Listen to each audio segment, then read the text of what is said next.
All right, everybody, welcome out to the Logrum Guys Craft Beer Show. It is Tuesday, June the 30th, 2026. Jersey Johnny coming at you. With me, as always, is none other than Mr. Stuffies himself, Beer Samurai. Say hello, Mr. Samurai. Howdy, howdy, howdy. I'm just I, putting some Tabasco on my stuffy. I saw that Stuffy and I had to call you. There Had we to go. call you. Look at that Stuffy. Very nice. I usually make them, but Carrie made it this time, and they're really good. Really good. That's They awesome. did a good job, yeah. I like a good Stuffy.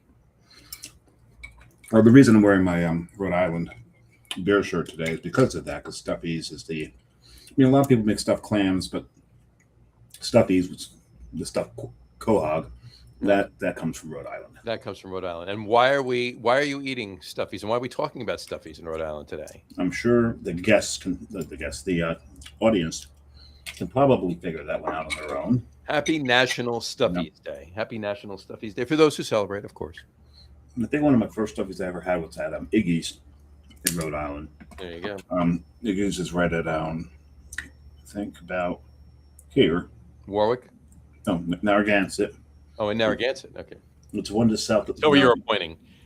It's hard to tell on the beer. Yeah.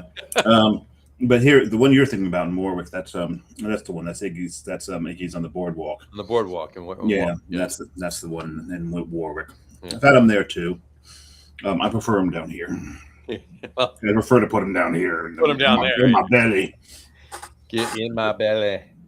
Oh man, so good. I love good stuff. I love a good stuff. I had them last Wednesday night. Had them last week, so that was good. I celebrated early. There you go. Yeah, apparently you done did. I done did. It's also National Corvette Day. Happy National Corvette Day. John and I were having this discussion. Maybe the viewers can weigh in on this one, because at one point we were wanted to talk about our favorite muscle cars, and I said, well, U.S. muscle cars, but that's almost redundant because you call Ferrari a muscle car? I don't think so, right? No, Ferrari's not a muscle car. It's an exotic car. It's it's an import. It's a European sports car. You don't call it a muscle car. That's usually reserved for the American cars. Right. Yeah. Right? American made cars back in somewhat the 50s, but mainly the mid to late 60s and early to mid 70s. Oh yeah, we started getting some of the big block monsters out there. Yeah, those are the muscle cars. And now the Corvette looks like a Ferrari almost now. It's a beautiful machine. What was your favorite muscle car? Favorite muscle car? I'm split between the Judge version of the GOAT, the GTO, or the '69 Camaro SS. Okay. With the hideaway headlights. I believe that's the same. And I always had loved this particular vehicle. Right. I think it's the same one that was on Better Off Dead. Yeah, I think you're right. I think that was the '69. Mine is a '71 Olds 442. Which and Brian Boak would agree with you. And let me put that up. I didn't even see it. 71 Olds 442. Look at that. Same year and everything. There you go. I told you I had the pleasure of driving one of those things. It's funny, just sitting in it, you can feel the power that machine had. Oh, it was a great car. It was amazing. So, and just to round it out, it's also National Meteor Day. National Meteor Day. See any? No. I think we're good. All right. Okay. It's also National Asteroid Day. And there's a big difference. Well, quite literally a big. Well, no, because an asteroid can become a meteor. And if an asteroid becomes a meteor, there's asteroids that are probably about this size. That's true. Right? It's just that belt of rock. Mm-hmm. It's not something that you can treat with preparation H. Sorry. It's just this belt of rock that lies between Mars and Jupiter. And actually, some asteroids are between Mars and Earth. A lot of people don't know that. But anything that gets outside of, a little too far out, Jupiter's just going to suck it up with its gravity well. But yeah, pretty much. So sometimes, like an asteroid will go rogue and then come towards our planet, then it becomes a meteor. So there you go. You just don't want any of the big boys doing that.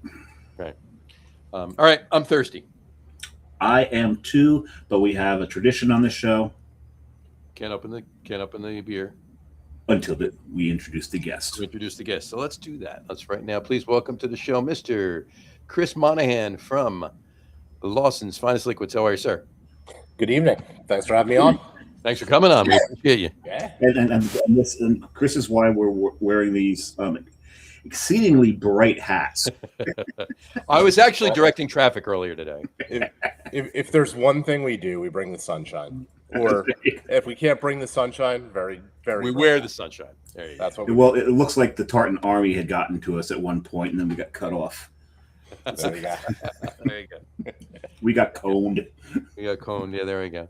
Well, thanks for coming on the show. We got another comment. There was Brian Boak again. He said he had a 71 Olds Cutlass Supreme with a 354 barrel dual exhaust. Very nice.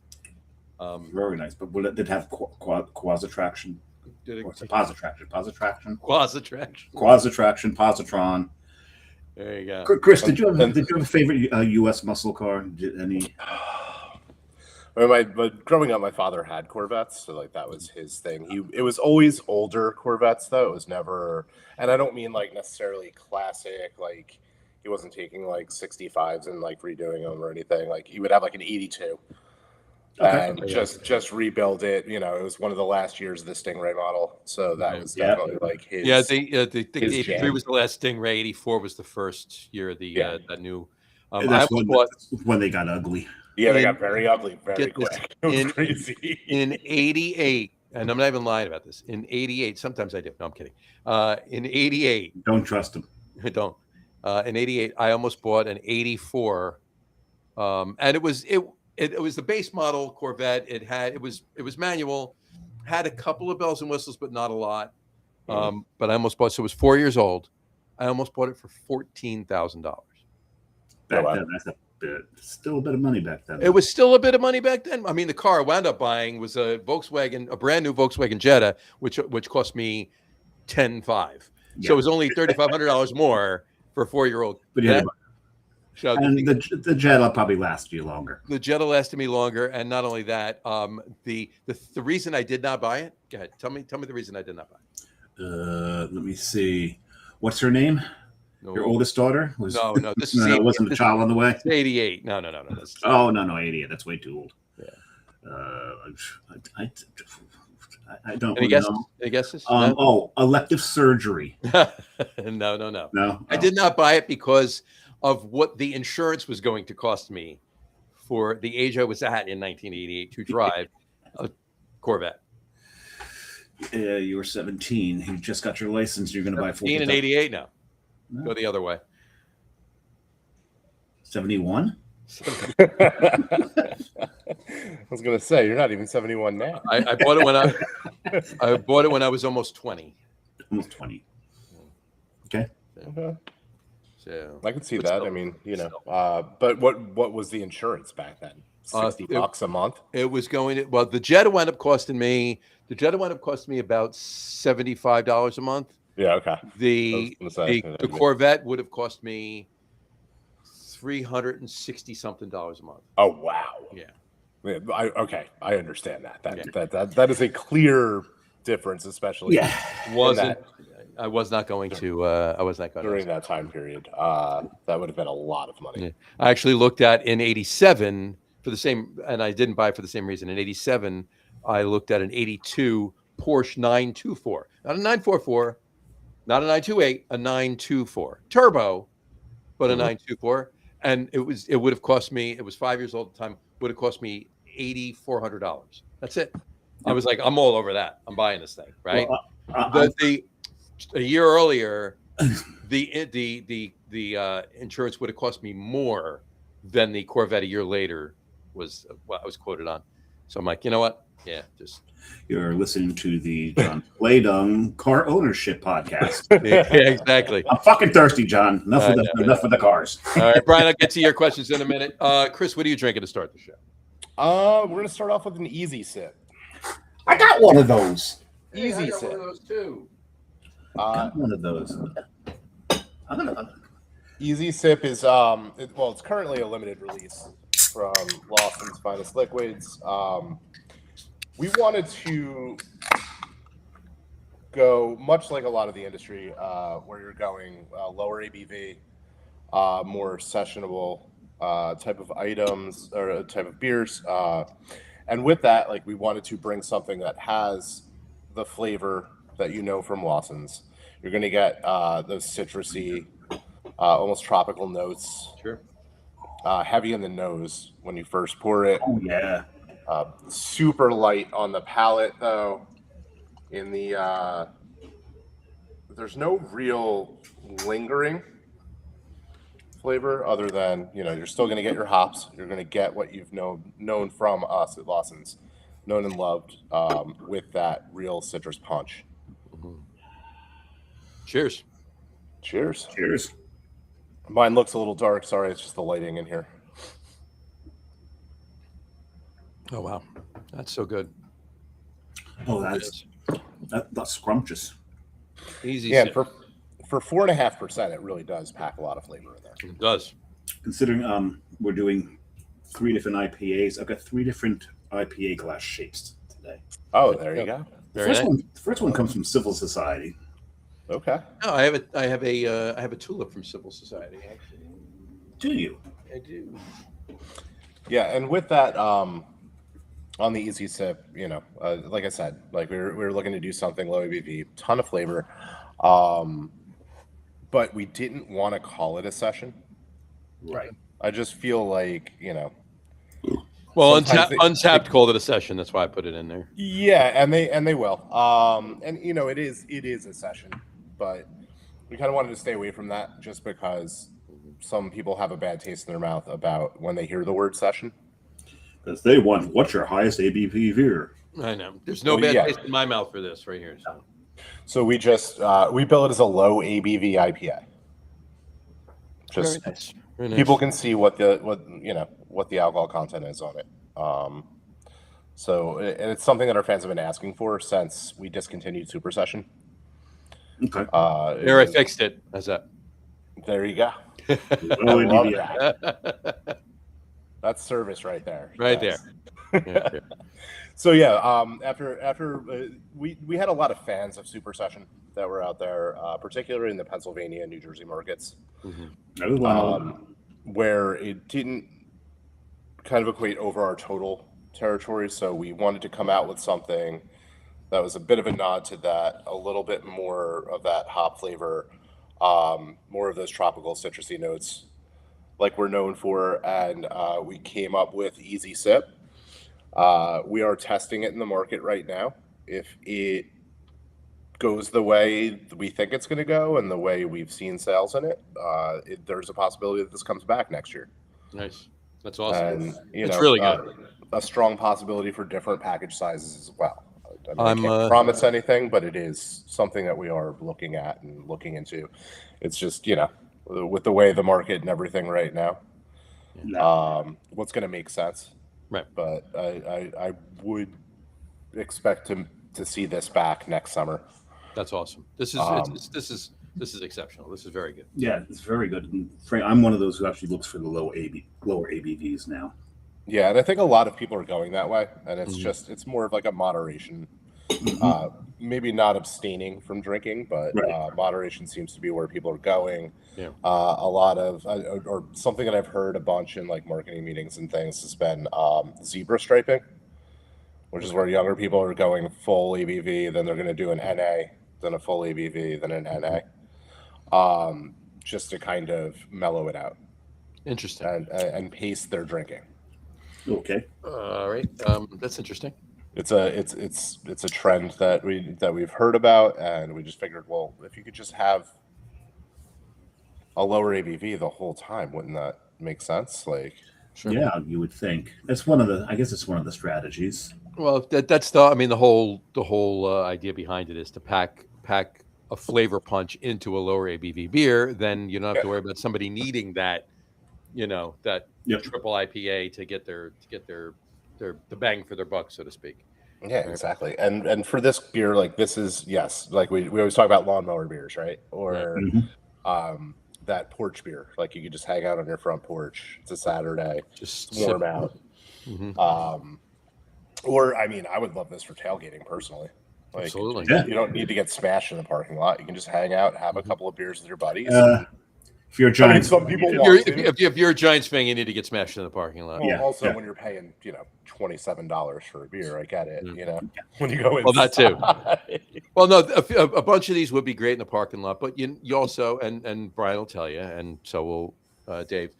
You also have to couple that with some of Brian's beers, some of our beers, and some Alert. And Malort. And some Malort. And some Alert. We gotta do Malort. We can't get Brian to do the Malort though.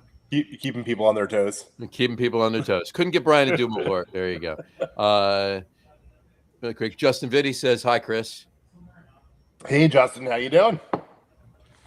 So, Man. Justin for a while now. Great guy. Justin is a great guy. The Absolutely. man, the magician, the legend. The man, the magician, the legend. There you go.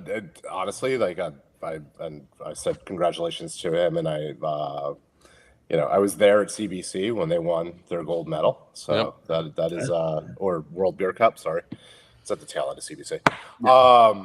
And that's just amazing to see that. It was.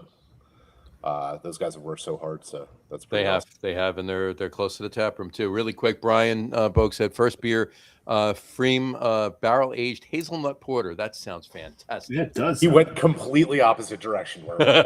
Oh no, he started with a 17% last week. Yeah, this is low for Brian. This is sessionable for Brian. There you go. Okay. And he also said he would have been 28 in 88. There you go. Yes. And that's also why he said this is why he makes his English mild for the football season. Yep. Yeah. So he drinks it all before football season begins. and half it's gone before football season begins. But we get a bunch of it. We get a little bit of it. There you go. And Justin said, fantastic. That's how he's doing. Awesome. Yeah, it was with Justin at CBC too. Did I see you at CBC, Chris? I don't believe so. I think I was just, there's so many people and so many interactions as you're walking it's around. not like there was 3 people there. There was three, every foot there was 5 people. It was more than 3. Yeah. There's a tribe out there. They only have 4 numbers: 0, 1, 2, and more than 2. And more than 2. There you go. More I numbers. like that makes the math real easy. It does. Brian said 9.7% is session. Yeah. So I guess I should just, when I'm talking to my wife about how many beers I had, I'll just be part of that tribe. Just be part of Yeah. It just stops. 0, 1, 2, It's and like more than 2. More than That's 2. all I had. There you go. What was that movie? Was it Pacific Coast University? Pacific Coast. PCU. PCU, yeah. Yeah. And then the guy says, coach says, hey, got a big game tomorrow. Don't have a lot of beer. He says, no. He's holding a keg. He says, no, coach, just this one. Yeah. Just have this one beer. There you go. Fantastic. So, No offense, but I got to take the hat off. John knows I don't wear hats. no, yeah. Oh, I'm leaving mine on. John does wear hats. He's Cap. He's Mr. Cap. Yeah. I don't think Chris has ever seen me without a cap on. So No, I don't think I have, actually. I think I breathe out of my top of my head. I think you do actually. I get that. It messes my hair up though when I wear hats. Yeah, I know. You got to keep it off your chin. I mean, Yeah. I mean, I only wear them on windy days because I have to keep the style going. Justin said, I think you went to the Lawson's draft event with me. No, if he's talking to me, no, I didn't, Justin. You went, I left because I had to drive home and drive back the next day. So that's why I didn't go. Unless he's talking to you, Chris. I'm not sure. Oh, no, I definitely saw Justin at the draft event. At the draft event, yeah. So, Justin, if you remember, I left because I had to drive home and then drive back the next day. So I didn't want to. I wanted to go, but I didn't want to get jammed up because I know damn well I would have been like crashing in my car. And he said it was a long couple of days, that's for sure. Anyway, all right. So we're 20 minutes in, and we didn't ask you the first question we always ask every first-time guest. And what is that first question, John? The first question is, Chris, to the best of your recollection, what was the first craft beer you ever had? Ooh. I'm going to say it was probably around 1996, 1997, somewhere in there, Sierra Nevada. I was with my brother in Carlsbad, California. Okay. He had a little rental that he was staying at, like by the beach over there. and he had handed me this, and I was like, I don't know what is this. So it was the Sierra Nevada Pale Ale. Mm-hmm. And I drank it, and I was like, this is different. I like this.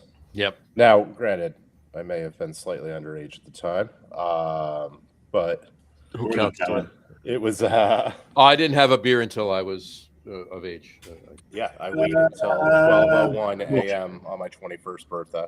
There you go. But yeah, it definitely changed the way I perceived beer. And then after that, started to search out different beers. I really got into like more of the import beer scene for a period of time. Like earlier on, a lot of my friends were drinking, whatever was cheap, Natty Ice, Miller Lite, whatever they could get their hands on at the time. Late high school, early college kind of thing. And I was trying to find, I was trying to drink different things. I mean, I was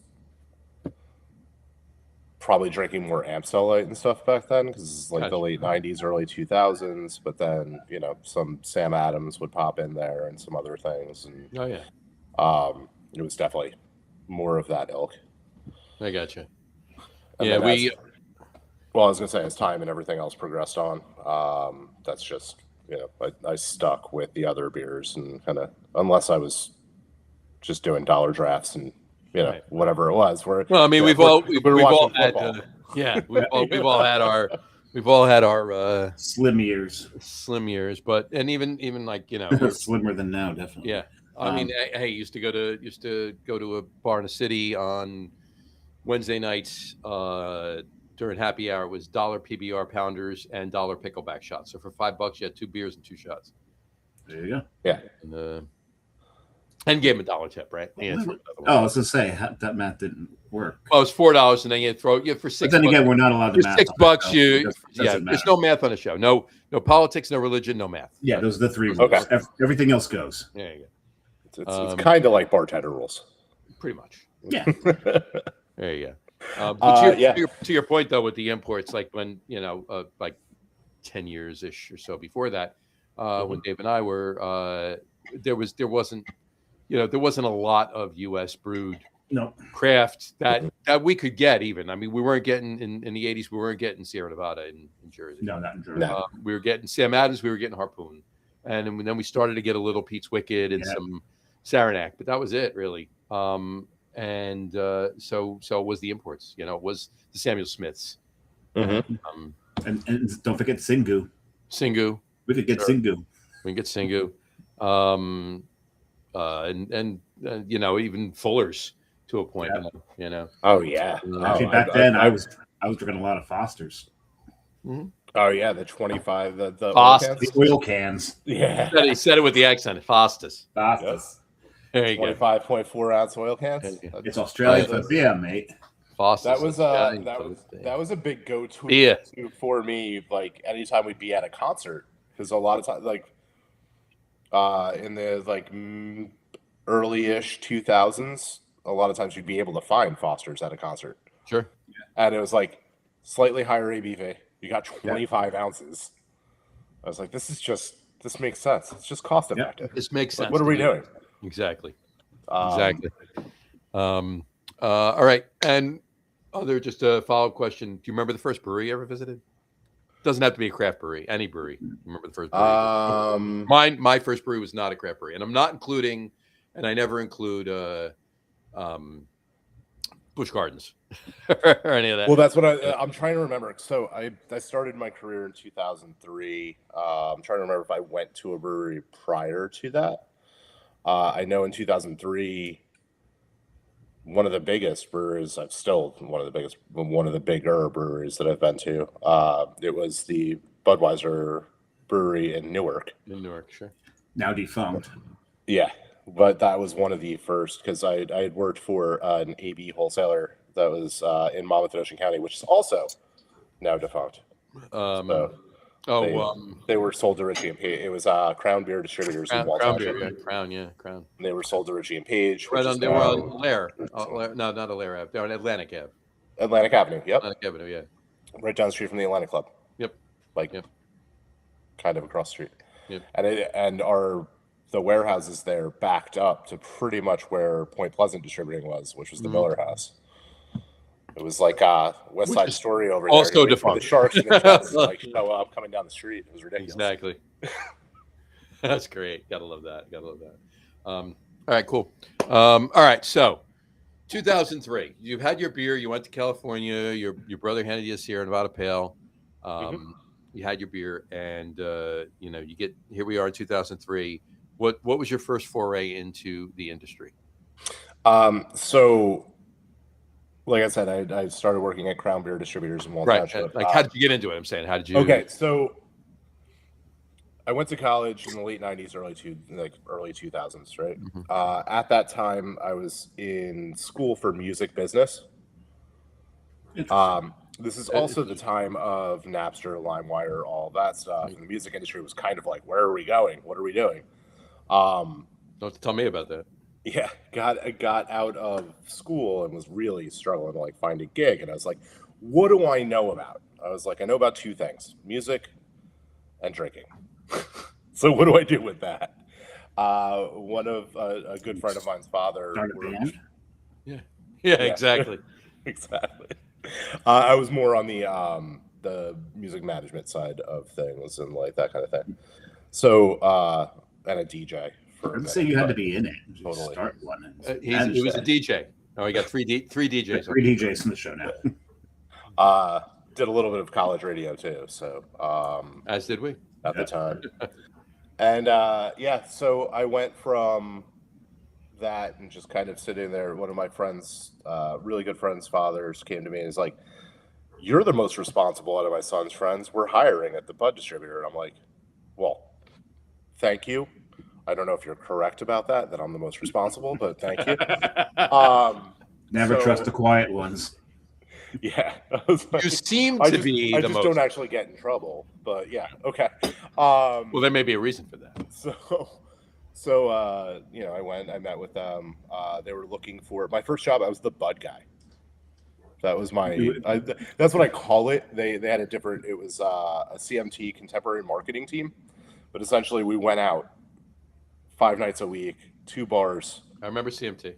To like hand out like T-shirts and tchotchkes and whatever, and buy beers for people and get them to drink Bud Light or Michelob Ultra or whatever. Because I was there when they launched Michelob Ultra, like all those kind of things. So anything in like the Anheuser-Busch family, and they would have us go out and do that.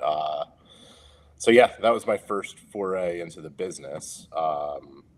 From there, became a merchandiser. Then relief sales, and then doing sales. So, that was the first company I worked with, first gig. Sorry, I have a prop when it comes to Michelob. I was just going to say, like, I was wondering what you were doing. I thought maybe there was like a mouse you were chasing. No. No vermin. That was earlier. No. No, Dave and I, we've talked about this on the show before. Like, Michelob Ultra is it beer?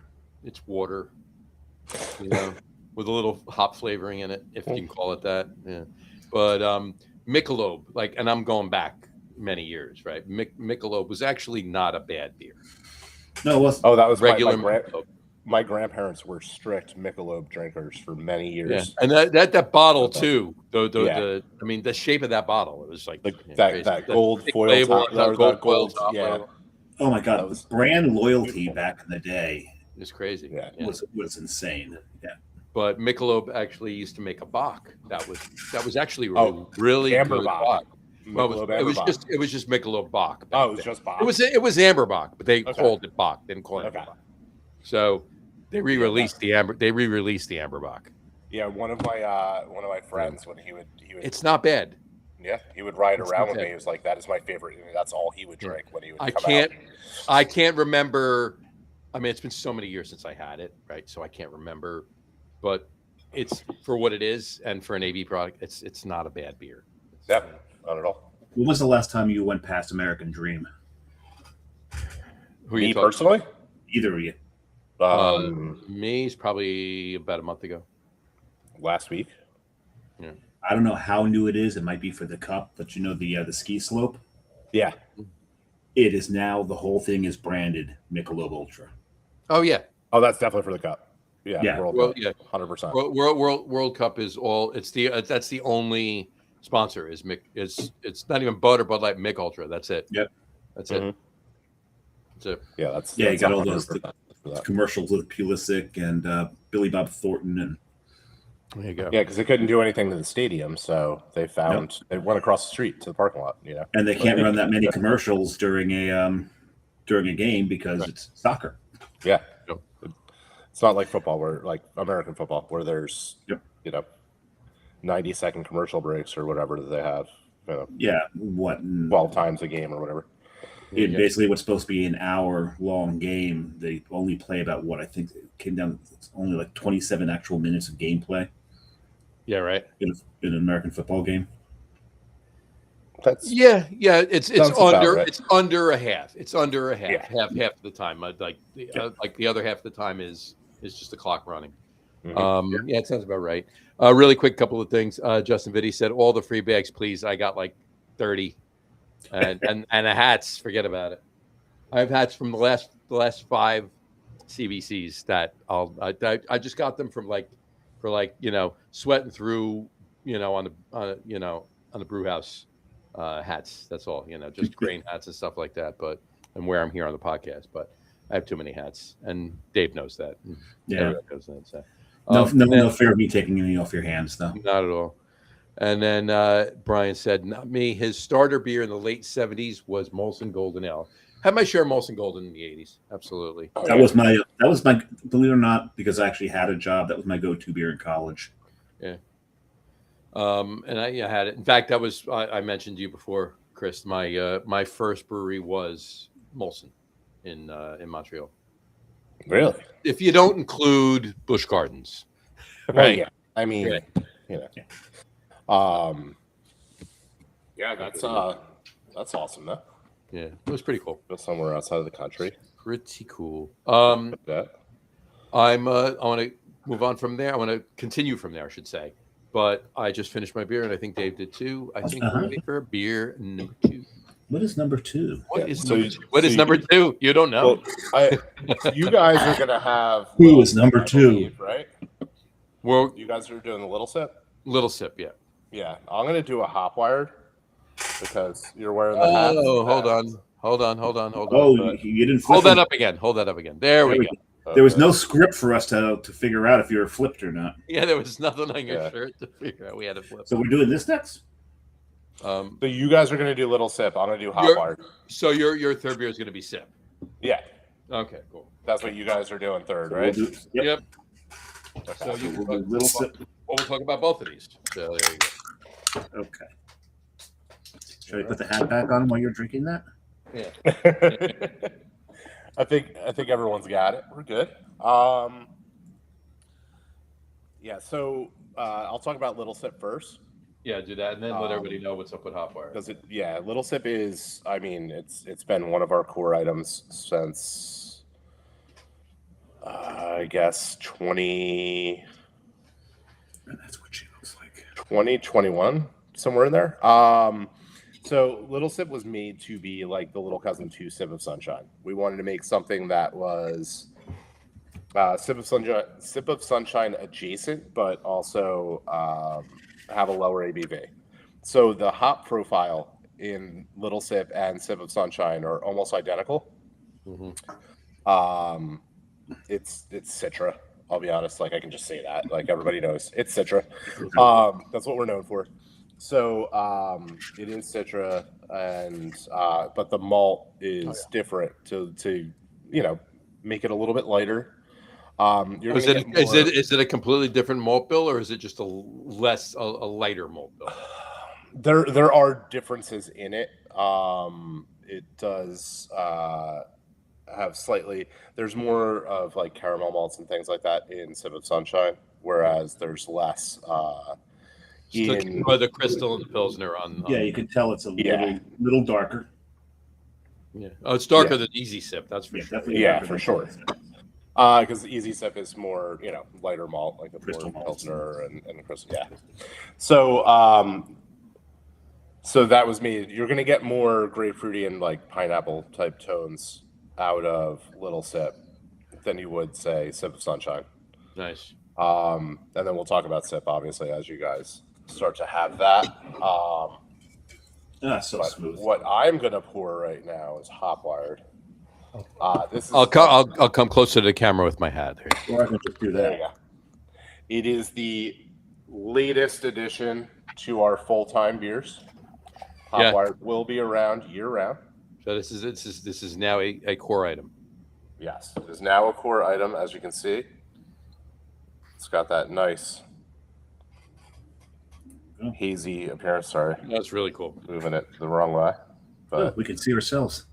Yeah, there you go. So this has, We really could. That's the funny part. There's a ton of Galaxy in this, so you're going to get a lot of like orangey mango notes. Sure, I love you. It's not chalky on the back end. We don't use any lactose in our hazies, so it's all Thank flaked you. malt and flaked oats. It dries out really well on the back end, so we want people to be able to have multiple of them. I mean, it's 6.8%, so it's still in the range where you have 3, you're going to feel it, right? Right. But at the same time allows you to be able to enjoy those. Like you can drink a 4-pack. I don't want you to drive afterwards, but you can drink a 4-pack if you're in the comfort of your own home. And it's just it actually, like with the orange notes and things that and mango that come through on it, pairs really well with food, which I really like for it. And the fact that there isn't any lactose in it doesn't give you that like full stomach bloat, so you can eat with it. So that's been something I've been enjoying lately. Also, it's just been introducing different consumers to the Lawson's brand. Because our beer, although Sip of Sunshine was considered hazy when it first came out, it's nowhere near hazy now. Yeah, I mean, just right up the road from you, Alchemist. That was the beer, right? Hetty Topper started the New England IPA craze. It's nowhere near what a New England IPA is right now. It is not. Yeah, That's not a hazy. It's not. No. Yeah, because I mean, hazy's very anywhere from something like Hetty, which definitely is not hazy anymore, but then to like opaque, almost white. Yeah, when you pour them. It's just so much wheat and so much oats in hazies now. It's they're all white IPAs, right? I mean, and that's like a style that people haven't really talked about in a while, right? Right. It's been. Yeah.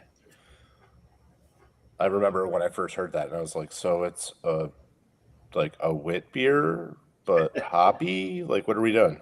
What are we doing with this?" Right. Because it's not really like a wheat ale. No. Right?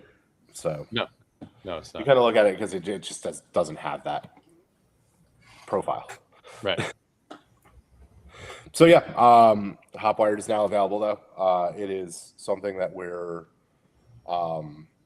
very happy about. It's been doing phenomenally since we released it. We're kind of just going through it. A lot of people are reordering, so that's always a telltale sign that it's going well. I've reordered it about 4 or 5 times at this point. Yeah. Yeah. People try it, and they're just like, okay. It's more about we need to get it in the hands of more people so that they can try it. Yeah. It is a very approachable, and it will be available in all of our markets. So we're in 13 states right now. All the colonies? No. Well, you know what? Majority. That's a question I would ask you later That's a a question I would ask you later in the show. But what is the distribution footprint? So to bring it up. Currently we distribute to all of New England. So let's just call that, Vermont, New Hampshire, 6 Maine, states. Massachusetts. Yeah. 6 of the colonies. Connecticut, which we also kind of lump into New England, right? Six, New York right? State, Pennsylvania, New Jersey. 9. Now, up until 2019, New Jersey, or up until last year, or 2024, I should say, from 2019 to 2024, we did not open any other states. Okay. So New Jersey was the last state that we had opened. So 9 states at that point. Yeah, it came to, I think it was 11 actually when you add it all. Well, yeah, it's nine states, but then we added in 2020. Yeah, you're right. It was 9. Then we added Virginia and North Carolina. Okay. We skipped Delaware and Maryland. They have enough beer. Well, it has to do partially, like, we require our cold storage for our trucks to deliver the beer because we want 100% cold supply chain. Right. That's why on the cans it says, and if you look at the cans, it says finest, freshest, always kept cold. That is one of our requirements. It does say it, right? Every can. So that's one of our commitments to our fans, and also just for to keep the beer fresh, to keep it as brewery fresh as possible. And that's one of our commitments. It's also why we have shorter shelf life than most other breweries out there.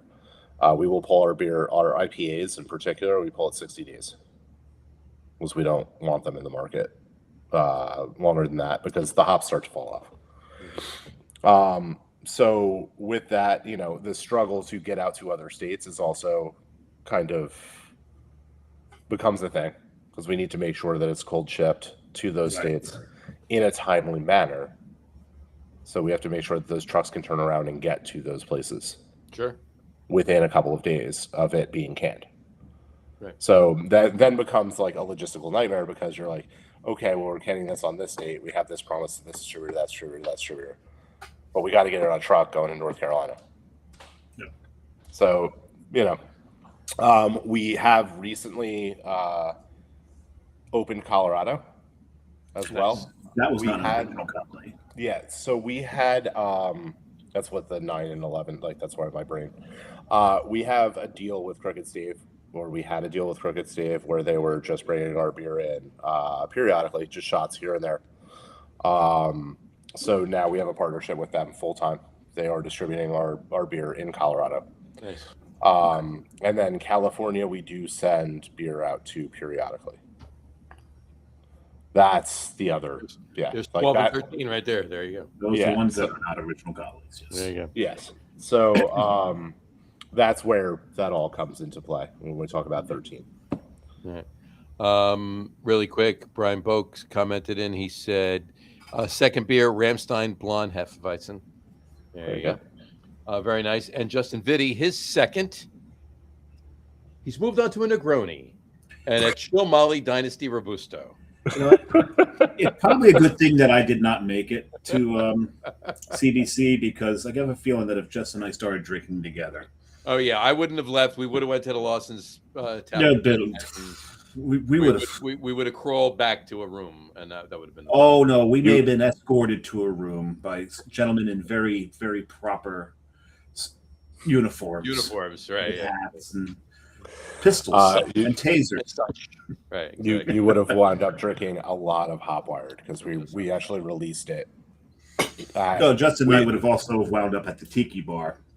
Oh, yeah. That would have been trouble. Yeah. A couple zombies in. And Exactly. There you go. Exactly. After about 6 or 7 hop wires. All right, so let's back up. We talked about the beers that we were drinking. Let's back up. Let's go back to now. You're working for Crown. You're the bud guy. Yeah. Where did it go from there? What got you? So you were Spuds McKenzie? He was Spuds McKenzie. Buzz McKenzie's alive. No, I'm just kidding. He's with Elvis. He's with Elvis. From Elvis is not dead. He just went home. Yeah. And took Spuds with him. Yeah. From being the bud guy, I kind of moved up a little bit. Did some merchandising, did some draft tech, helped out with the draft tech guys, did some relief sales, then sales. Yeah,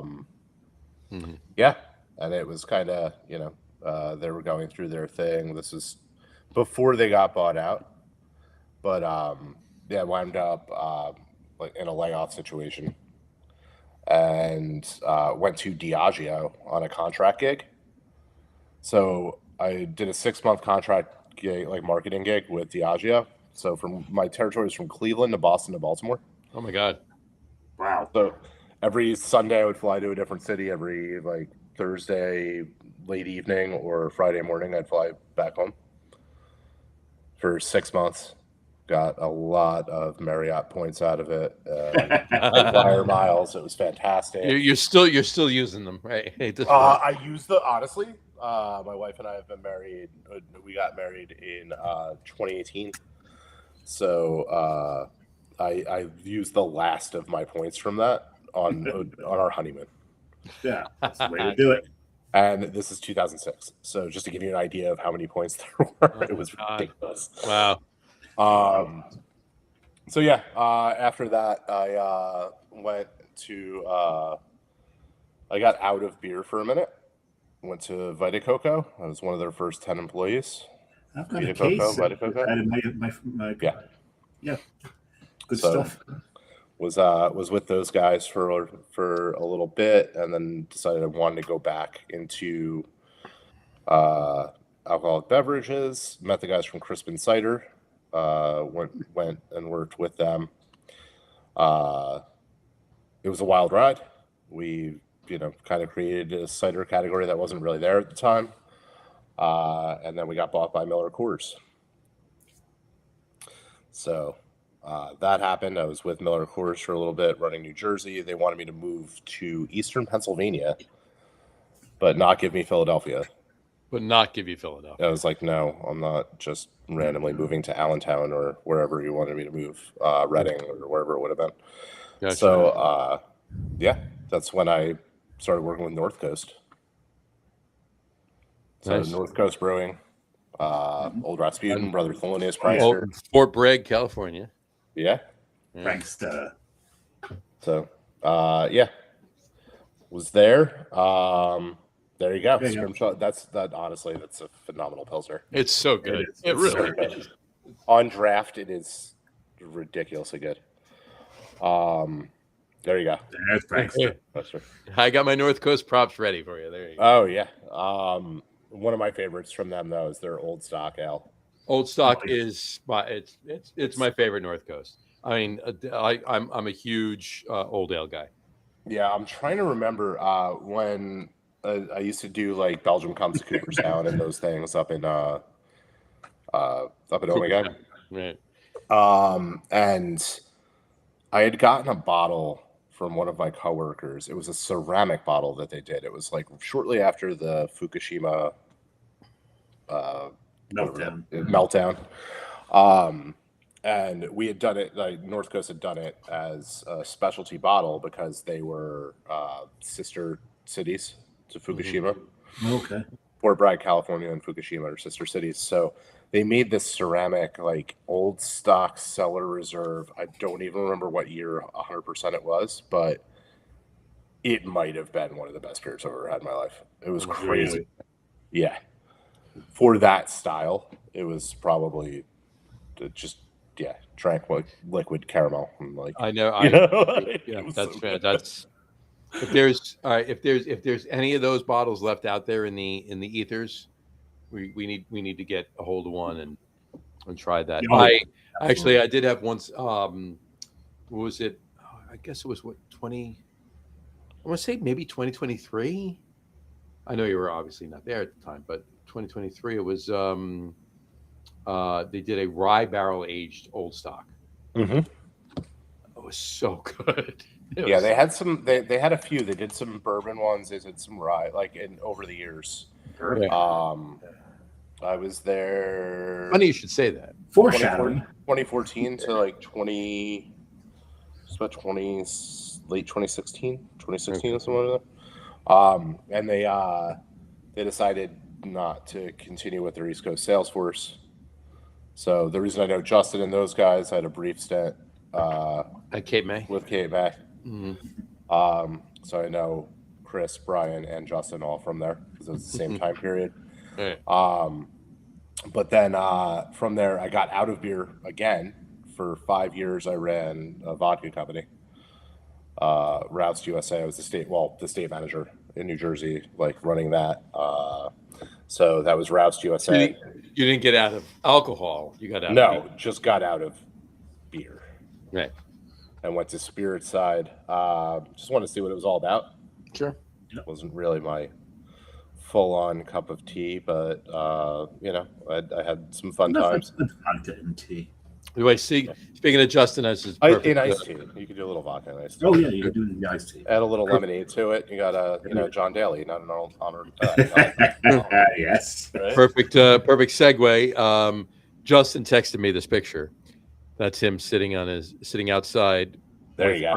Us on his laptop and his cigar and his Negroni. There you go. I love it. He's outside. Well, he can't smoke in the house, so Right. that's some dedication to cigar smoking right there. There you go. Out in the seat. Yeah. So Roust USA. It's Russian standard vodka. We also had Gansha, Prosecco, a number of other.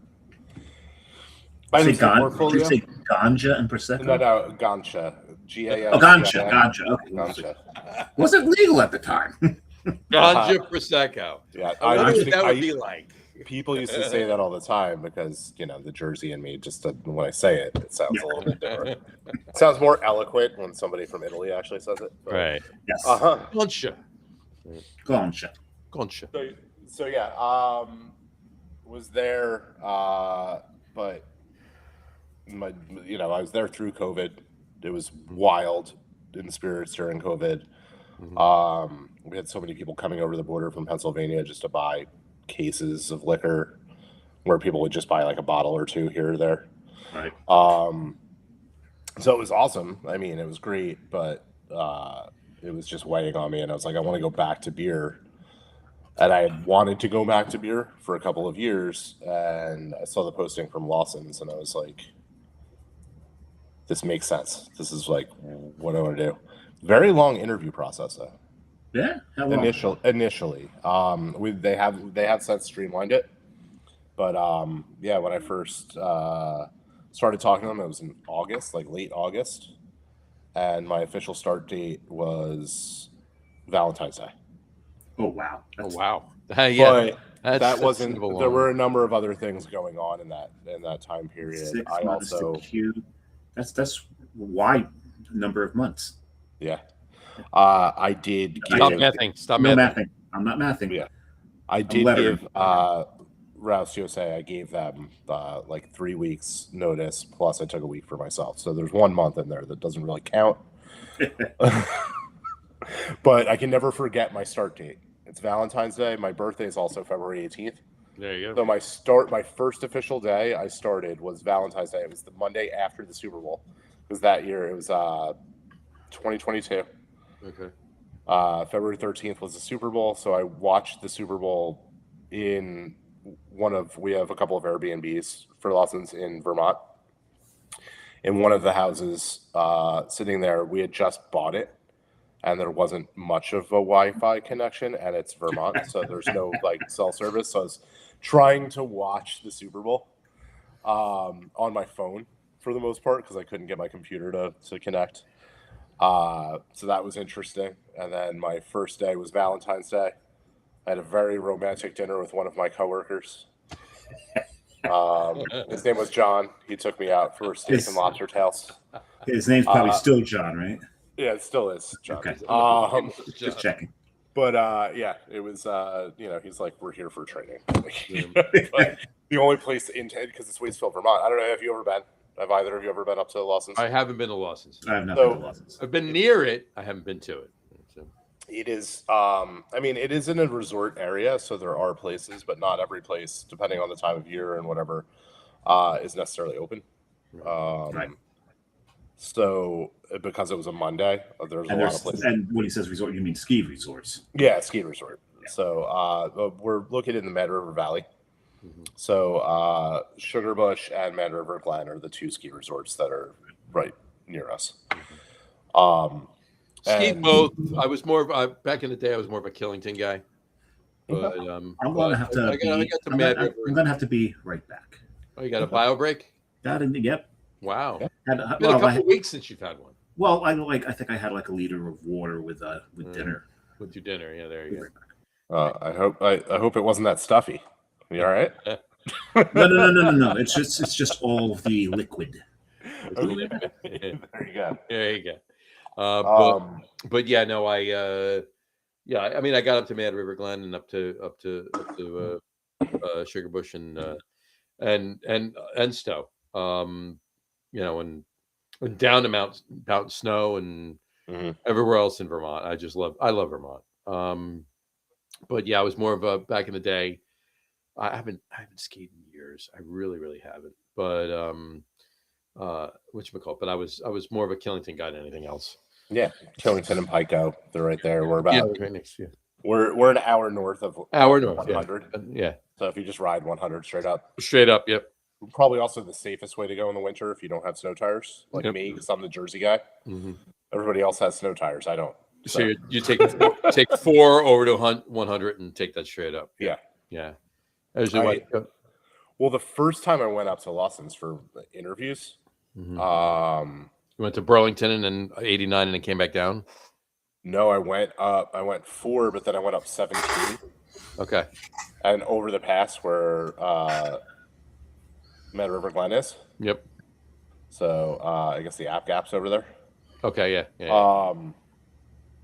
Went over that, and it was 10 o'clock at night on like a Tuesday. I had just wrapped up my work day, and I'm driving up there. It's December, and I'm driving up, and I have trucks in front of me, like the whole time, basically single lane roads, Vermont, like as you're driving up. And out of nowhere, I'm looking around, and I'm like, you're zoning out, you're listening to music, whatever, it's late. You've just been driving for hours. Sure. And I start looking around, and I don't see like the red taillights from the trucks anymore. And I'm like, what am I doing? I turned off to go over the gap, and it's like tractors and trailers do not come on this, like during the winter, all those signs, like warning signs. And I'm like, I'm in a Honda CRV with no snow tires. What am I doing? And then it starts snowing. And I'm like, this is not good. Luckily, it was early enough for when it started snowing that it wasn't. You got there before it. Yeah, I beat the storm. But yeah, and then after the interviews and stuff, we were like, at Lawson's, they're like, go this way. Yeah, go the other way. Like, do not do that again. So to this day, I'll take it in the summer. It's beautiful. I love going over and like seeing the mountain passes and everything. Sure. And then just being able to see the valley when you come over that way. Yeah. But today anyway. Yeah, I will not do that in the once October hits, I'm done. No way. My best weather story driving in Vermont. I mean, there's plenty of snow stories. My best weather story is Jess and I were. It's probably 27. I think it's February 2017. We're going up.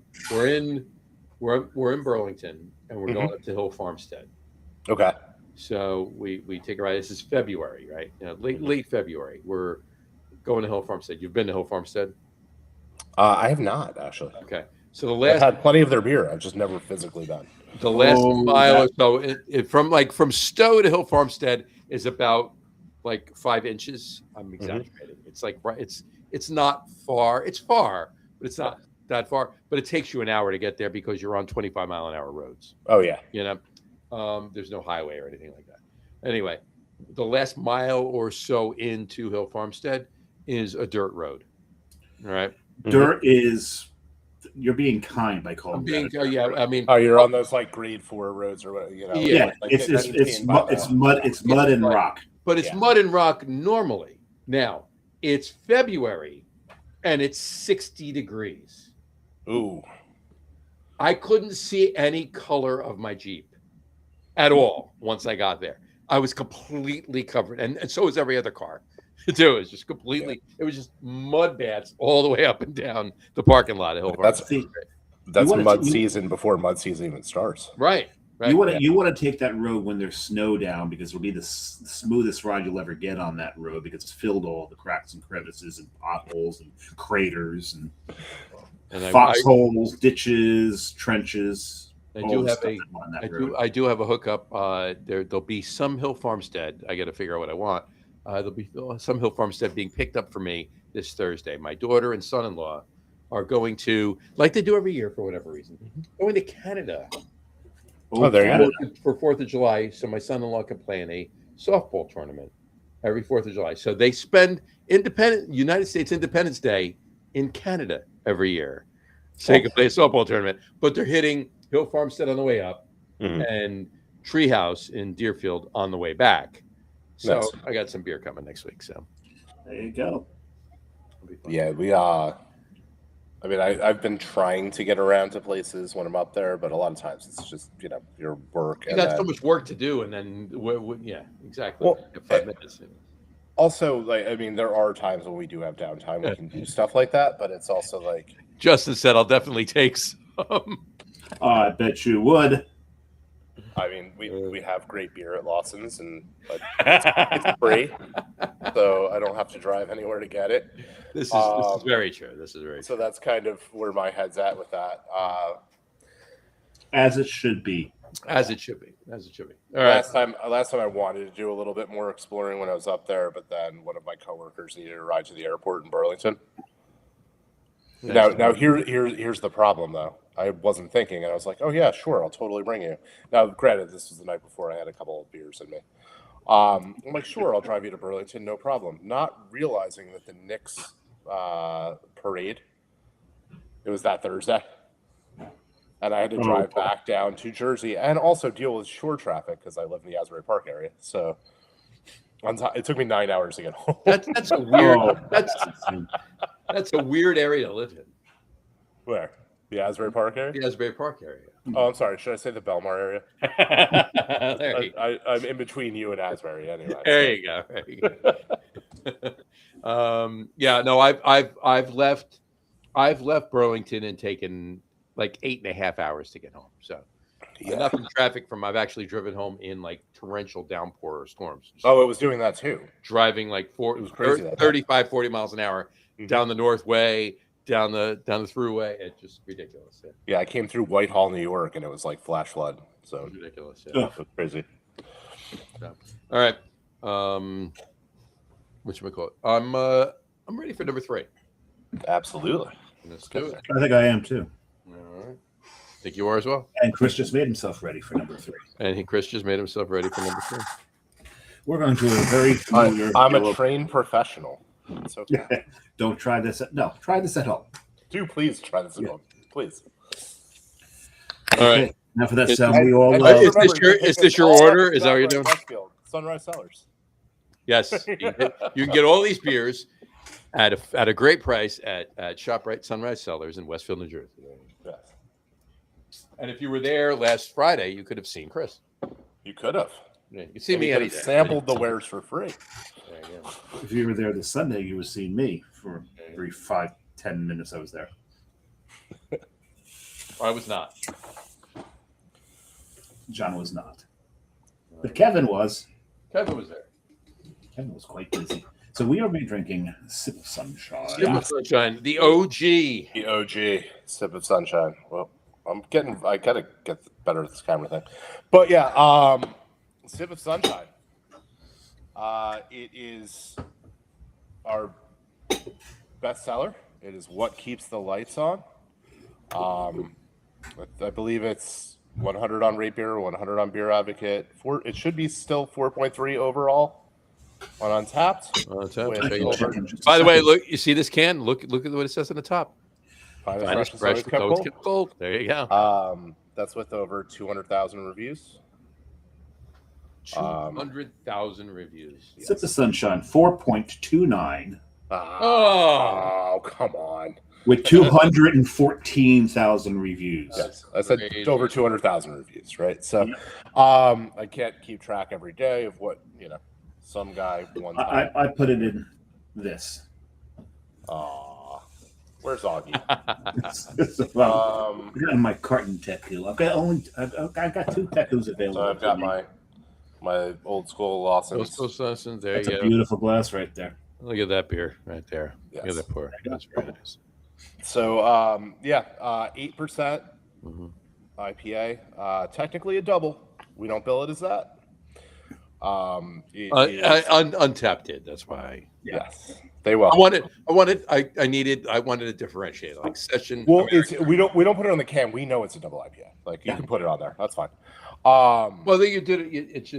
It's like IPA India Pale Ale on Sip of Sunshine. Little Sip is IPA India Pale Ale. Easy Sip is IPA Bright and Hoppy.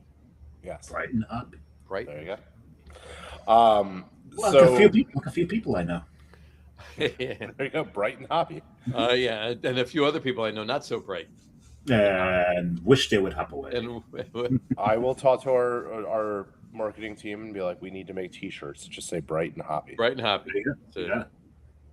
with the 3 of our faces on them. Yes, there you go. Actually, you need to make. I'm with Bright and Hoppy. I'm with Bright and Hoppy. There you go. So yeah, I mean, Sip is what put Lawson's on the map, right? Mm-hmm. Double Sunshine was the original, like, home run beer for Sean Lawson. Oh yes. Okay, so Lawson started in 2008. Sean has a 1-barrel home brew. He's brewing at home out of what we refer to as the Crooked Barn. At this point, No, we're talking about Sean Lawson. This being Sean Lawson. That's Sean. Yes, that is Sean.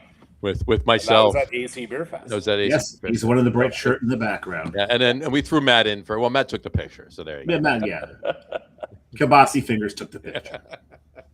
So, he opens it up, does a 1-barrel system out of his, shed, garage, if you will, operating a distro center out of like the basement of his house, and he's making Double Sunshine. A lot of people bring up, oh, I remember driving up to Vermont to get bomber bottles of Sip of Sunshine. And I'm like, they got Double Sunshine. they were getting Double Sunshine. Mm-hmm. So Sip of Sunshine was made in 2014 to bring an iteration of Double Sunshine to the masses, like to people that wanted to be able to try our beer. It's just Double Sunshine is very labor intensive and not really cost effective to be able to brew at scale like that. So we created, or Sean, not we. I didn't do it. You're part of the company. We. I just sell the beer. I don't. You're a rep. I would love to take all the credit in the world, but I don't actually make it. So he, in partnership with Two Roads Brewing Company, he created Sip of Sunshine. Mm-hmm. We do have a special partnership with them where we bring in all of our own ingredients, everything else. It's overseen by our team as far as brewing and everything goes. So it's not like your traditional contract situation where a lot of places, like if you contract brew, you use all of their ingredients and whatever they have there. Sure. It's actually, we bring all of our own stuff there. The only thing that we're really using there is their labor, equipment, and water. Because we're not trucking that much water in. I just can't. That's just not. And many people don't know the reason Two Roads is called Two Roads is because they have their own beer and they contract. So two roads to make money. So there you go. Yeah. There you go. I got a question for you. There was a time that Sip of Sunshine, it was green around the top. Yes, I mean there's been different iterations of the can. We did. A lot of people read that as the green around the top was done at Two Roads, where the black around the top was done up in Vermont. No, it's always been made in Two Roads. Always. Sip Since 2014. was always in Yeah, no, I just wanted to hear it come from the rep's mouth. Yeah, no, 100%. There's never been a time that Sip of Sunshine was made in Waitsfield or Warren, for that matter. Yeah, because I've gotten into arguments with people, so now we have it on recording. So those people, or this, it's I'm on. just gonna go to the podcast at I don't see the time. 1 hour and 9 minutes. Then you'll hear it from a representative of the brewery that you're wrong. I mean, Sean Lawson will tell you any day of the week. Of course he will. actually sit down and talk And about it. and like the three of us, he's a Jersey guy. Born and bred. Yeah. So Sean Lawson is from Little Silver, New Jersey, Monmouth County, born and bred. He attended CBA, which is Christian Brothers Academy. Christian Brothers Academy in Lancroft, New Jersey. After that, went to University of Vermont and stayed. Yes. Well, he got his degree as a naturalist, in forestry and all of that, and that's what he did before he started brewing beer. Just started home brewing like many other, like everybody else. Yeah. Like everybody, industry wide. I mean, everyone. That's how you. Wide, yeah. I mean, it was. Right? There, yeah, you can't tell me that there was. I mean, there's very, very, very, very, very few examples of any brewer that never home brewed before they started brewing. Oh, yeah. Now, Chris, did you homebrew? Yeah, I still have. Actually, I've really got to break my equipment in. It's been a while. I was looking at it in the garage when I was walking in earlier today. Mine's all in storage. We'll take you. Well, yeah, the box in storage. Yeah, it is. I have a almost 4-year-old, so it's been like 4 years since I've really been able to break anything out.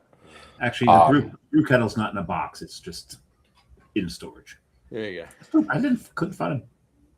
Well, one of my 8-gallon. One of my very good friends worked with a homebrew shop out in the Allentown, Pennsylvania area, and he re-outfitted a lot of my stuff. Oh, nice. I just went through it and was like, "Oh, we're going to put this, change these gauges, make this quick disconnect, and all that other stuff." So, I mean, it's still not. I don't have conical fermenters or anything, which I should at this point, but I'm still using carboys. So it's what it is. We're waiting for Brian Boak to go to conical fermenters. No, Brian Boak basically has a small, a nano brewery in his house. A nano brewery in his house. Yeah, exactly. Okay. That's my buddy Rich. He's the same. You go in, he basically scrapped an entire bathroom in his house and just turned it into his nano brewery. Nice. Because he has drainage and everything there and access to water. So yeah, that's just perfect. So there were. I got to read this, right. So the cover photo we used, which is this one, really quick. I'm gonna throw this up there really quick. Just a quick aside. Actually, let me. It's of two jackasses. Hold on. What are you doing? Got a nice little white show you got going there. No, I have to friggin' come on. There we go. What are you doing? There we go. Okay. So this two jackasses. This picture that we used for the show today. All right. So Al Gattulo commented on one of the posts. He said, "AI, no, it's actually not AI. I just used the cartoonized. I cartoonized one picture, not cartoonized. It cartoonized. Not cartoonized. Cartoonized. And then Steve Aspera said, he commented after it. He says, "My old pal." Also, I agree with Al with regarding AI. Yeah, I've known Steve since Seashore Day Camp. Oh wow! So that's a couple of years, right? I was his counselor at one point at Seashore Day Camp many years ago. Yeah. And then Al, I've known for years, obviously through the business. Yeah, if you're in the beer industry in New Jersey, you know Al. You know Al. And New York and Pennsylvania. I actually recently I hadn't seen Steve in many years, and we were at Tennessee Ave Beer Hall for AC Beer Fest, the final welcome party. Right. Al was there as well. I was there. Yeah, and I couldn't get down for that. I went down afterwards. I went down the next day. Brian said, "I brew a little with some small equipment." Some small. Liar!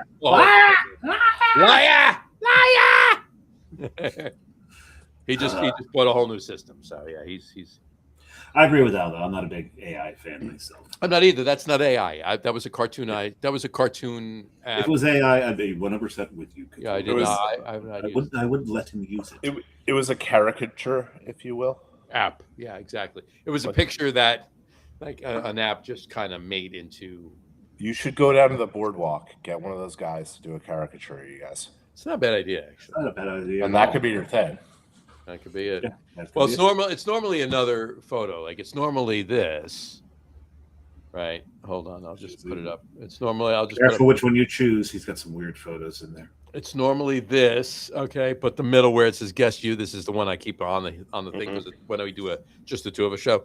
But the middle one with the finger pointing at you would be a Lawson symbol, and underneath it would say "guest Chris Monahan." That's the one that we use when we have no guest. That's the one we use when we have no guests. You don't just have headshots of me readily available? Well, the thing is, we contacted your agent, and they never got back to us. They didn't get back to us. So. Oh, that's because my assistant's assistant needed to get back to you. And they didn't. Oh, No, we didn't know. There you I go. see. So, yeah, our peeps and your peeps both failed. Yeah. We need to- Well, we need I to- got to get used to that talk because Netflix is moving in down the street. So This is I true. gotta, start talking. So they're about going that. right there, yeah. Well, That's where. and Andy and Jim are very happy about that. We're getting very LA. Holy vibes everywhere. Like, we got to learn the lingo. So Jess is not very happy with Netflix right now. yeah. Yeah, she's downstairs right now. She's not very happy with Netflix. Are they no longer carrying Gilmore Girls? Is that As of midnight tonight, they will no longer be carrying Gilmore Girls. how did I know? It had to be Gilmore Girls related. I didn't even think about that. Like now that you're saying that, I was struggling. My son wanted to watch Spy Kids today Yeah. on like I like Paramount. Spy Kids. Yeah, on like Paramount now, whatever it is, Right. Paramount Plus. And I was struggling to get it to play for some reason today. Like it just kept, and I kept bouncing between. They might have an agreement that's up. Yeah. Today. It's just It was weird. like a weird. Yeah. They're like, we're not paying you for this extra $4, please. They're trying to do it at the Monahan household today. Exactly. Justin Vitti commented and he said, I did that in airbrush t-shirts on the Wildwood Boardwalk in high school. Huh. So maybe we get Justin to do the caricature. I think I Justin might should go have with- I might be able to find an airbrush for you, Justin. There My you go. dad used to do some of that. And it might be at my parents' house. That'd be awesome. It'd probably be just like the one you used. You in know high what? school. It probably Absolutely. was all hell. Airbrushing was a huge thing back in the day. Huge back in the day. Absolutely. Actually, I've got a denim jacket. And you know how the denim jacket has that back panel, and people used to like get that airbrushed in something. Sure. Absolutely. Mine, it's the ELO spaceship logo. That's Justin for Nice. those of you that are wondering. There he is, Yes. and I still have that. That's also in storage. Of course Well, it do is. you? There's an artist, Christian Benner, that I went to high school with. He's based in Asbury Park now. He was in New York for years, and that's what he does. He like makes these insane like leather jackets out of, and then different music artists and things that he gets licensing from. Nice. So I if don't you ever think- get a chance, check it out. There you go. I'm plugging more people. What am I Plugging doing? Mine was. I don't think mine was licensed. No, probably not. I went to high school with a guy who airbrushed. And I mean, I don't know, Chris, if you remember, but Dave, you remember jean jackets would paint, you'd take the back panel of the jean jacket and paint. That's exactly what. That's what one was. It was, My brother still does that That's sometimes. what you're saying, yeah. So I had him do a Led Zeppelin Oh, there you go. poster. Zofo or So yeah, Zoppo, and I forget. It might still be at my father's house, actually. so I actually mean, good I was probably in 8th grade, so it's certainly not going to fit me. I was going to say, will it still fit you though? No. Yeah, mine I had done in college, sophomore year. That's not going to fit me either. That's why it's in storage. So much exactly. But And it is in plastic. it isn't wrapped in plastic. There you go. Just like- like every grandma's furniture. I was going to say, just like grandma's couch. Just like right? grandma's Brian Boak said it's just a 150-liter brew house and an 80-liter glycol jacketed heated for me. That's all. That's all. Small system. Yes. Well, SMO. SMR. My head just started doing math to barrel Sorry, liters you're to not allowed barrels, to. and Stop then- doing it. There you That's go. what I do. All right. Yeah. Now I want to say this before. Before what? Earlier. Oh, you would say that's early. But I saved it for now. Two of my favorite. Now I love Sip. I love Little Sip. Oh, I know Easy where you're Sip. going here. I love Hop Wired. I love Easy Sip, and I want to talk about that. I want you to talk about that too, obviously, because it's the stovepipes that you have out right now. It's the only way to get This them. may begin with an F. Okay, but there are two beers, two of my favorite Lawson's beers are Faiston's Maple Stout I said it begin with an F. and Mad River Maple, Yes. the red ale. All right. You put maple in anything, Yeah, you put and John's gonna drink the hell hand out me of a it. glass of maple here. So hold on. that's our thing. It's always been IPAs and maple beers. Like that's. I mean, it makes sense. It's Vermont, right? Just hand me a glass. Just hand me maple syrup. I'm good. There you go. I'll get you. Yeah. He wants an IV. Just get right into the veins. Right in, just right in there. So what's the question? When? Mad River Maple November. Okay, because it wasn't in Jersey last year. Yeah, it'll land this year. Okay, good. There was a hiccup with registering last year. All right. So it's will land. we'll blame New Jersey, and I'm fine with that. Yeah, I was gonna blame Chris, but that's okay. We'll you could 100% blame me on that one. It wasn't me. It was a miscommunication, but I'll still take the blame. I don't have to. Well, I should be doing due diligence. And then as far as Face of Maple, we make it in such small batches, like we don't actually send it out. It's just not something that goes into distro usually. I've wanted it to for many years. We did do some small releases a few years ago with the Face of Maple Imperial Stout in those black bottles. It was pretty. Oh yeah. It was Yeah. shut up at a bottle share once. I remember Those are all hand bottled, so it's like crazy. It's a lot. It's very labor intensive. Oh. So to distribute to like the whole 13 state network, you know what I mean? So that would be something I would have to ask about. I don't know. We're very transparent. We'll give you like our entire calendar should be available out there. If it's not, just ask me. I'll send it to you. We let you know what's coming when it's coming, kind of thing. Fair enough. I know Mad River Maple was on that list for this year. But Face of Maple is not. Like as far as like for distro outside of Vermont. It will be in Vermont. It'll be available. Should be available, I would say December through probably February. That's awesome. All right. I'll have to get at up the to brewery. Vermont. There you go. And I might know a guy that goes up there. Unless there's a guy that goes up there. Yeah.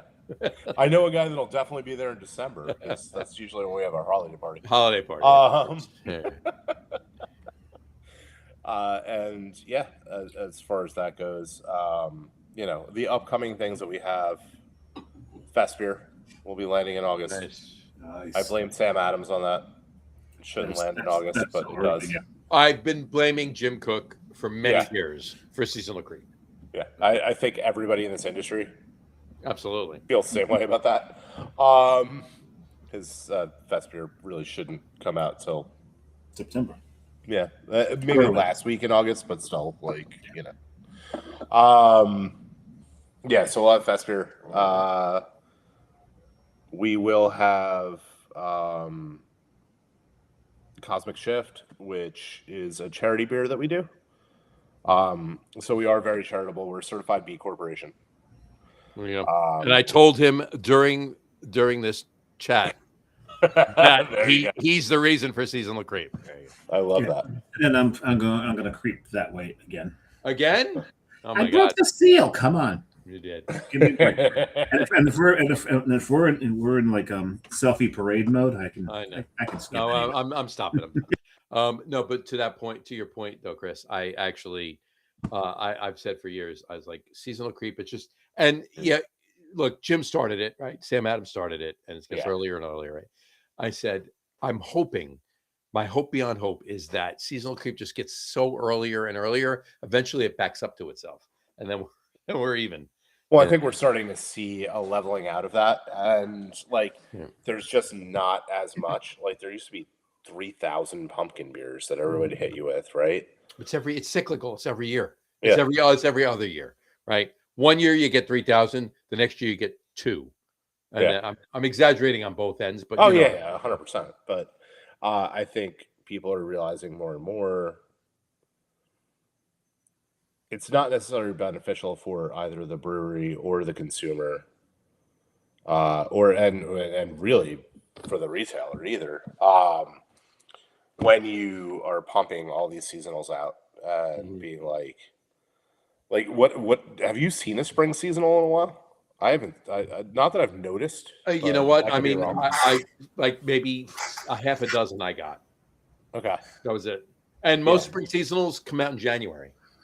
Yeah. Because that was always like because the last week in March, which is the beginning of spring, summer seasonals come out. Yeah. Well, that's what I mean. Like spring seasonals were always the issue for many years. And summer because seasonals. You had like 3 weeks to sell them. Right. Yeah, exactly. And everybody's drinking spring seasonals in February. Yeah. It's not spring. It's still snowing outside. This year we had like 30 inches of snow in New Jersey in February. Yeah.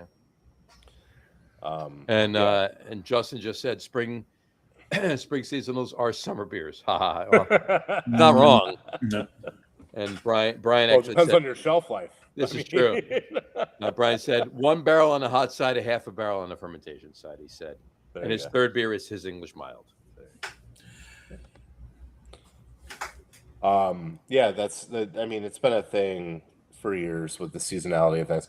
We don't actually do seasonals. We do limiteds, and that's what it is. We do about 6 of them a year. Mm-hmm. They do go with the season when they're released, generally speaking. Right. Like what we were just talking about, the Mad River Maple and Faiston's Stout. So and then Fest beer, like I said, Cosmic Shift will be a charity beer. We have our SIP fund that we do, in which we give back to a ton of different charities throughout. And Cosmic Shift has been a way for us to give back to our individual states. So we pick a different charity in each state. Okay. And then the 13 states. Yes, in the 13 states. And we match our distributor and we come up with a number, how many dollars per case, whatever. Right. We ask them to match what we put out. And then we donate it. So last year we did the Community Food Bank of New Jersey.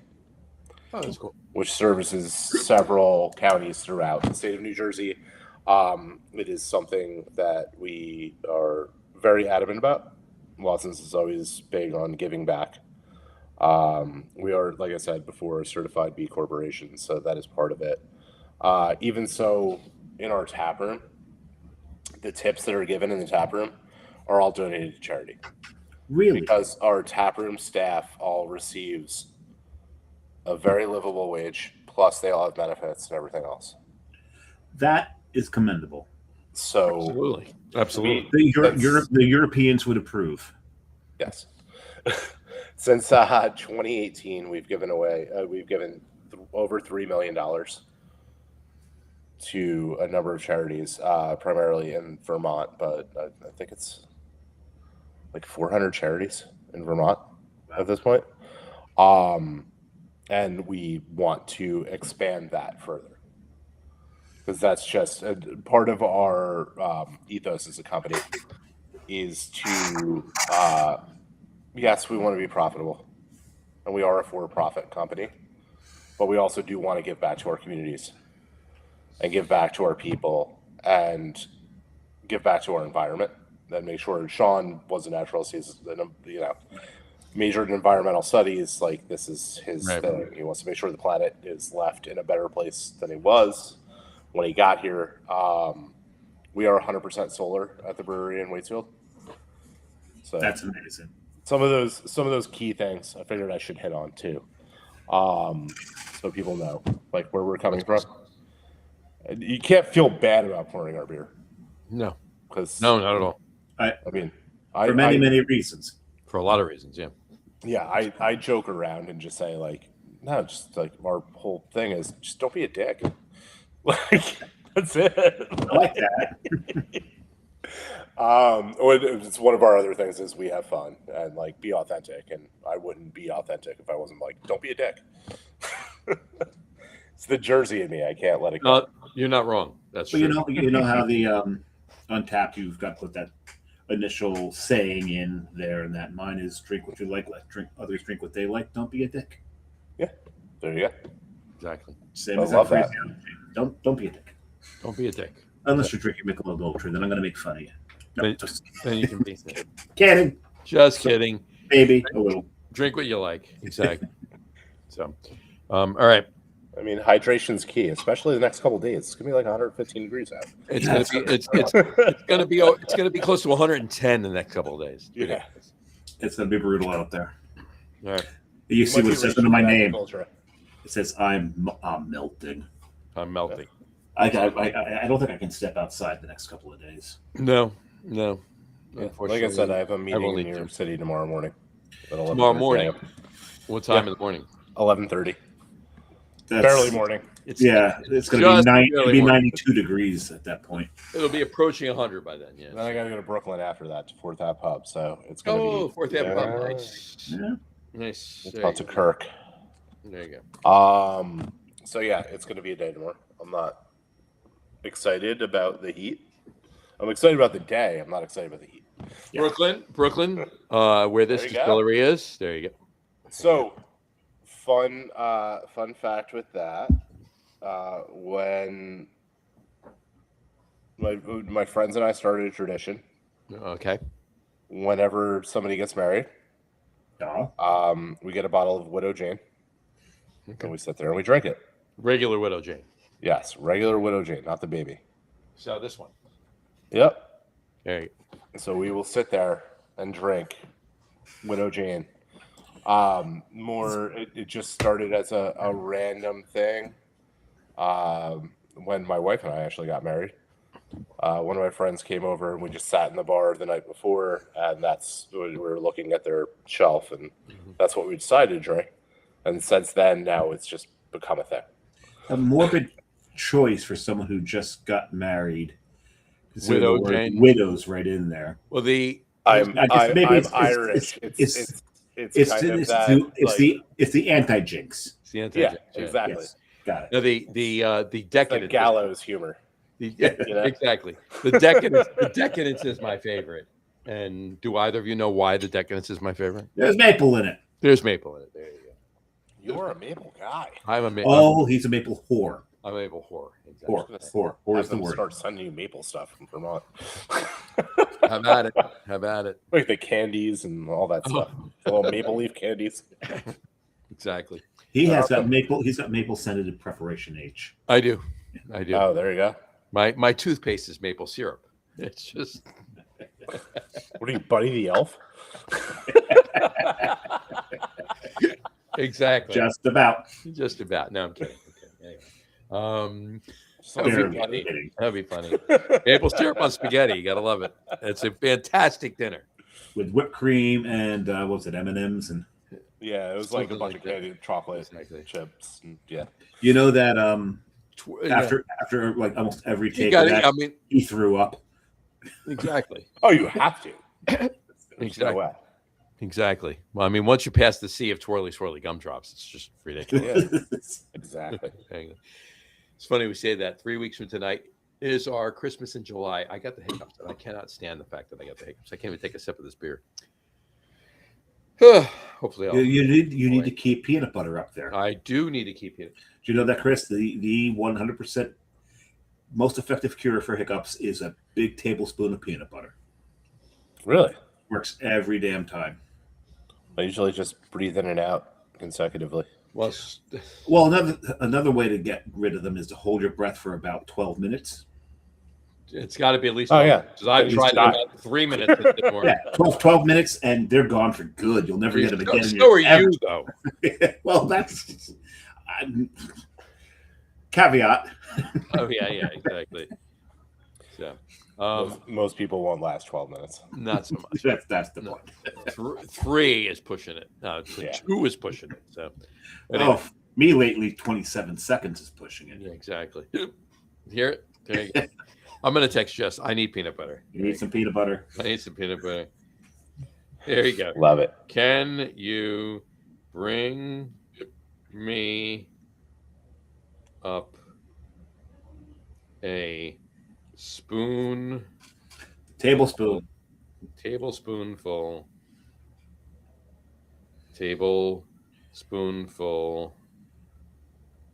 This is I feel like you should have just talked to peanut, Cass at this point.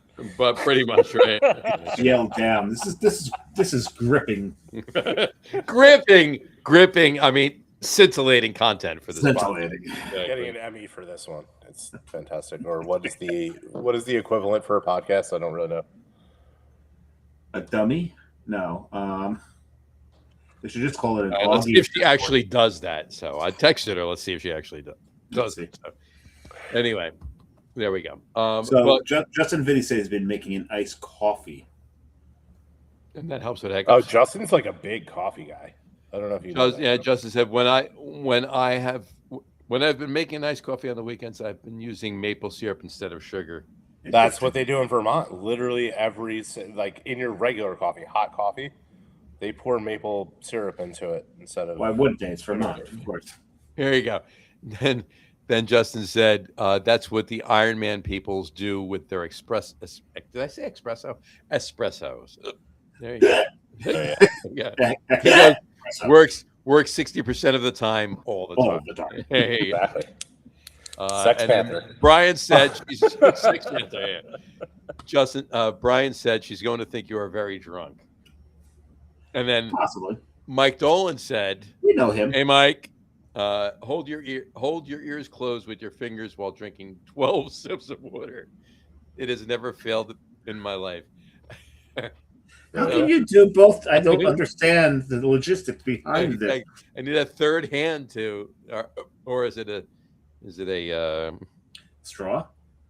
Straw, yeah, exactly. Or a beer hat.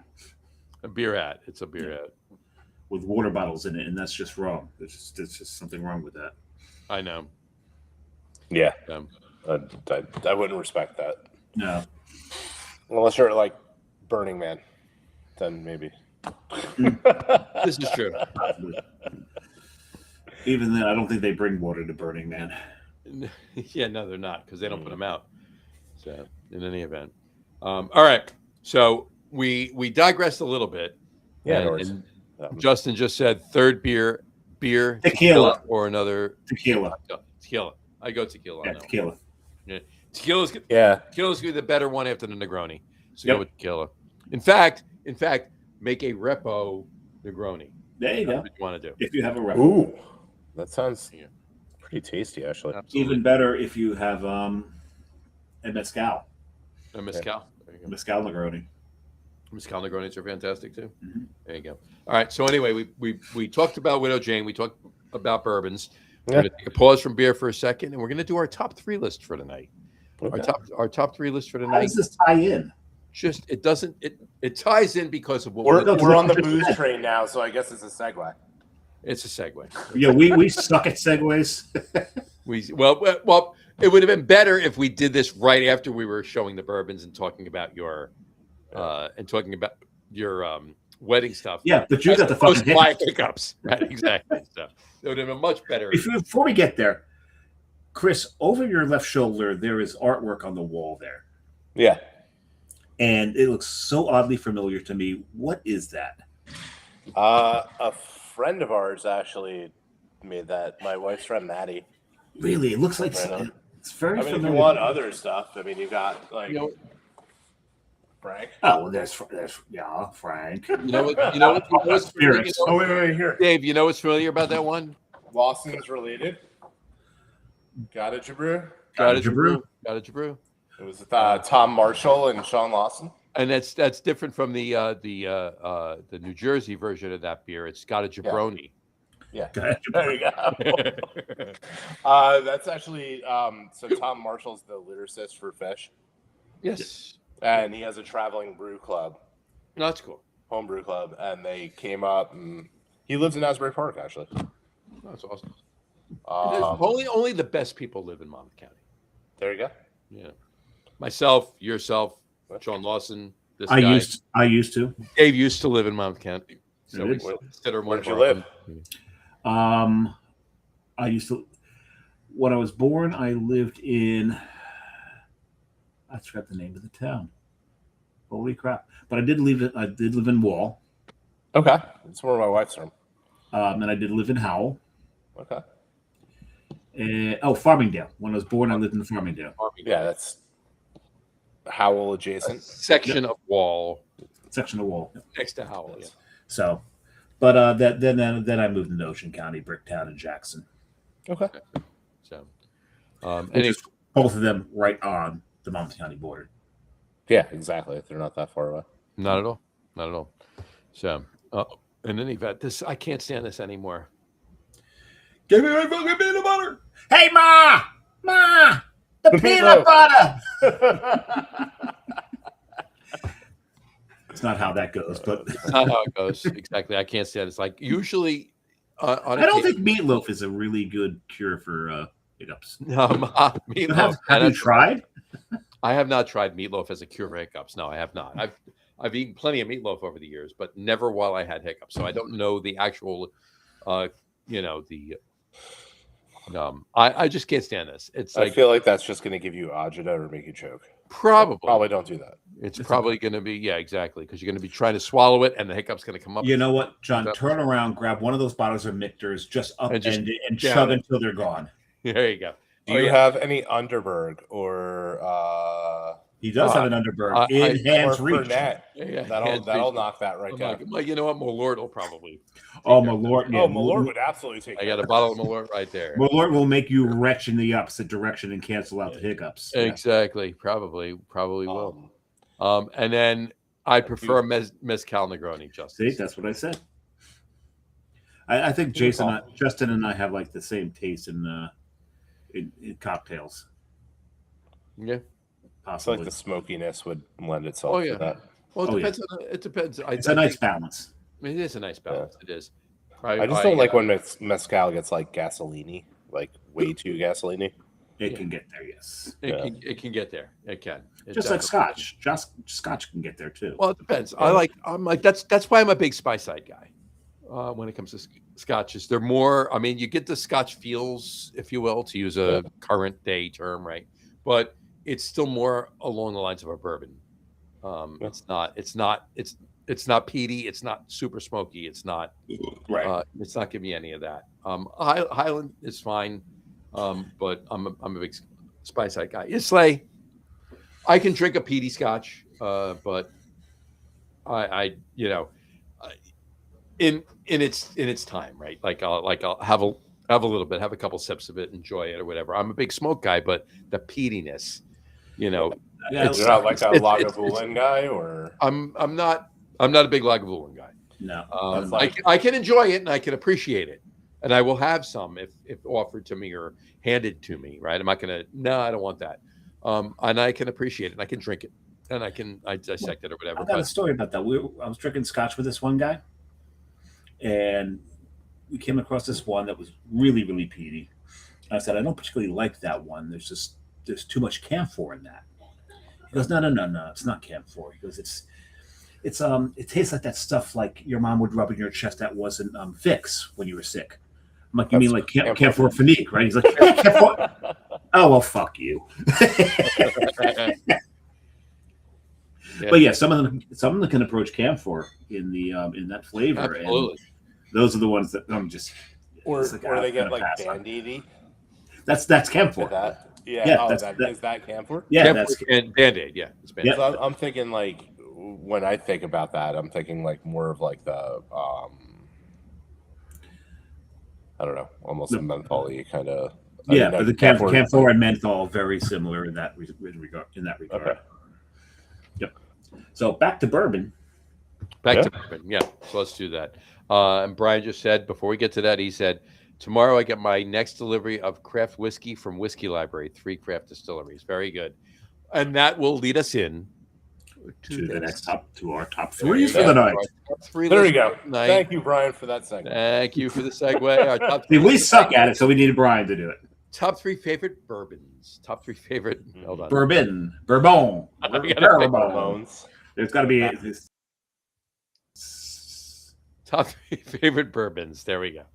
Top three favorite bourbons. There you we go. Now All we right. get Top it. three favorite bourbons. Now, and whatever order you want to do them, however you want to do them, Chris, lead us off. Your top three favorite All right. bourbons, please. So I'm a little like, I'm not a collector. Okay. All right. I am, if it lasts in my house more than a month, like, I'd be shocked kind of guy. So I'm more of like a bang for the buck. Like, what am I looking for that is delicious, but also still accessible? Sure. Right? I'm not buying bottles of Pappy.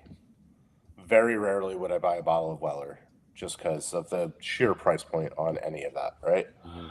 So, I mean, lately digging on that Bullet Bottled and Bond, the one they released it last year, I think, for the first time from their like new facility where they're not sourcing anymore. They were sourcing their bourbon for a long period of time. They were, yeah. And then they made that like beautiful new facility, whatever it was, $150 million or whatever. And they actually made like a good run of it. And I thought that was good. I mean, for like a $50-ish bottle of bourbon. Mm-hmm. Great. Other than that, I mean, my wife, my in-laws, they're all Basil Hayden fans. I mean, I can take it. Actually, I really enjoy the smoothness of Basil Hayden. Yeah, I mean, it is a very drinkable. If it's nice. I'm gonna put that on the same level as like say Woodford. So like if I'm making a Manhattan at home, like I would prefer something like a Woodford because I don't want to spend a ton of money because I'm gonna put a bunch of stuff in it. Right. If I'm doing an old fashioned or a Manhattan, Basil, Woodford, I feel like they're on that rung. I actually use Makers for my Manhattans. Oh, there you go. Mm-hmm. And then weeded for the money, Larceny. I know it's like out of nowhere. Oh, it's no. like a $30 bottle of bourbon, but it can sit on my shelf any day of the week. I don't feel bad if I knock it back. I don't feel bad. Not at all. Friends come over and drink a bunch of it. It's inexpensive. It's for the money. Great. And then I guess on that same level, I would go like OGD 101, Old Granddad. Mm-hmm. Oh, really? Old Granddad 101 is actually pretty tasty. Yeah. For the let's go inexpensive, but this is what we're doing. Had a friend years ago that would play music at a bunch of spots in like Belmar and around the area. Mm-hmm. Did a lot of Jimmy Buffett stuff, things like that, and that was his Old Granddad was his like go-to. So we kind of got used to drinking that, and then the higher proof stuff is where I go now. So, nice. All right, who's going next? Dave's going up next, and I'm going to give an honorable mention, and I'm going to give that honorable mention to Pappy Van Winkle. Mm-hmm. I've had a lot of the different varieties of Pappy Van Winkle. I remember having a bottle share at with Jesse Garrity. Why am I blanking on the name of the bar that's closed? Poor Henry's. Poor Henry's. I showed up with 3 bottles of Pappy. He had 4 bottles of Pappy. We ran through them. We didn't have the 20, but I've had that. And Pappy's got a reputation for a reason. Is it a little overblown? Sure, it is. Are they overpriced? Abso-fucking-lutely.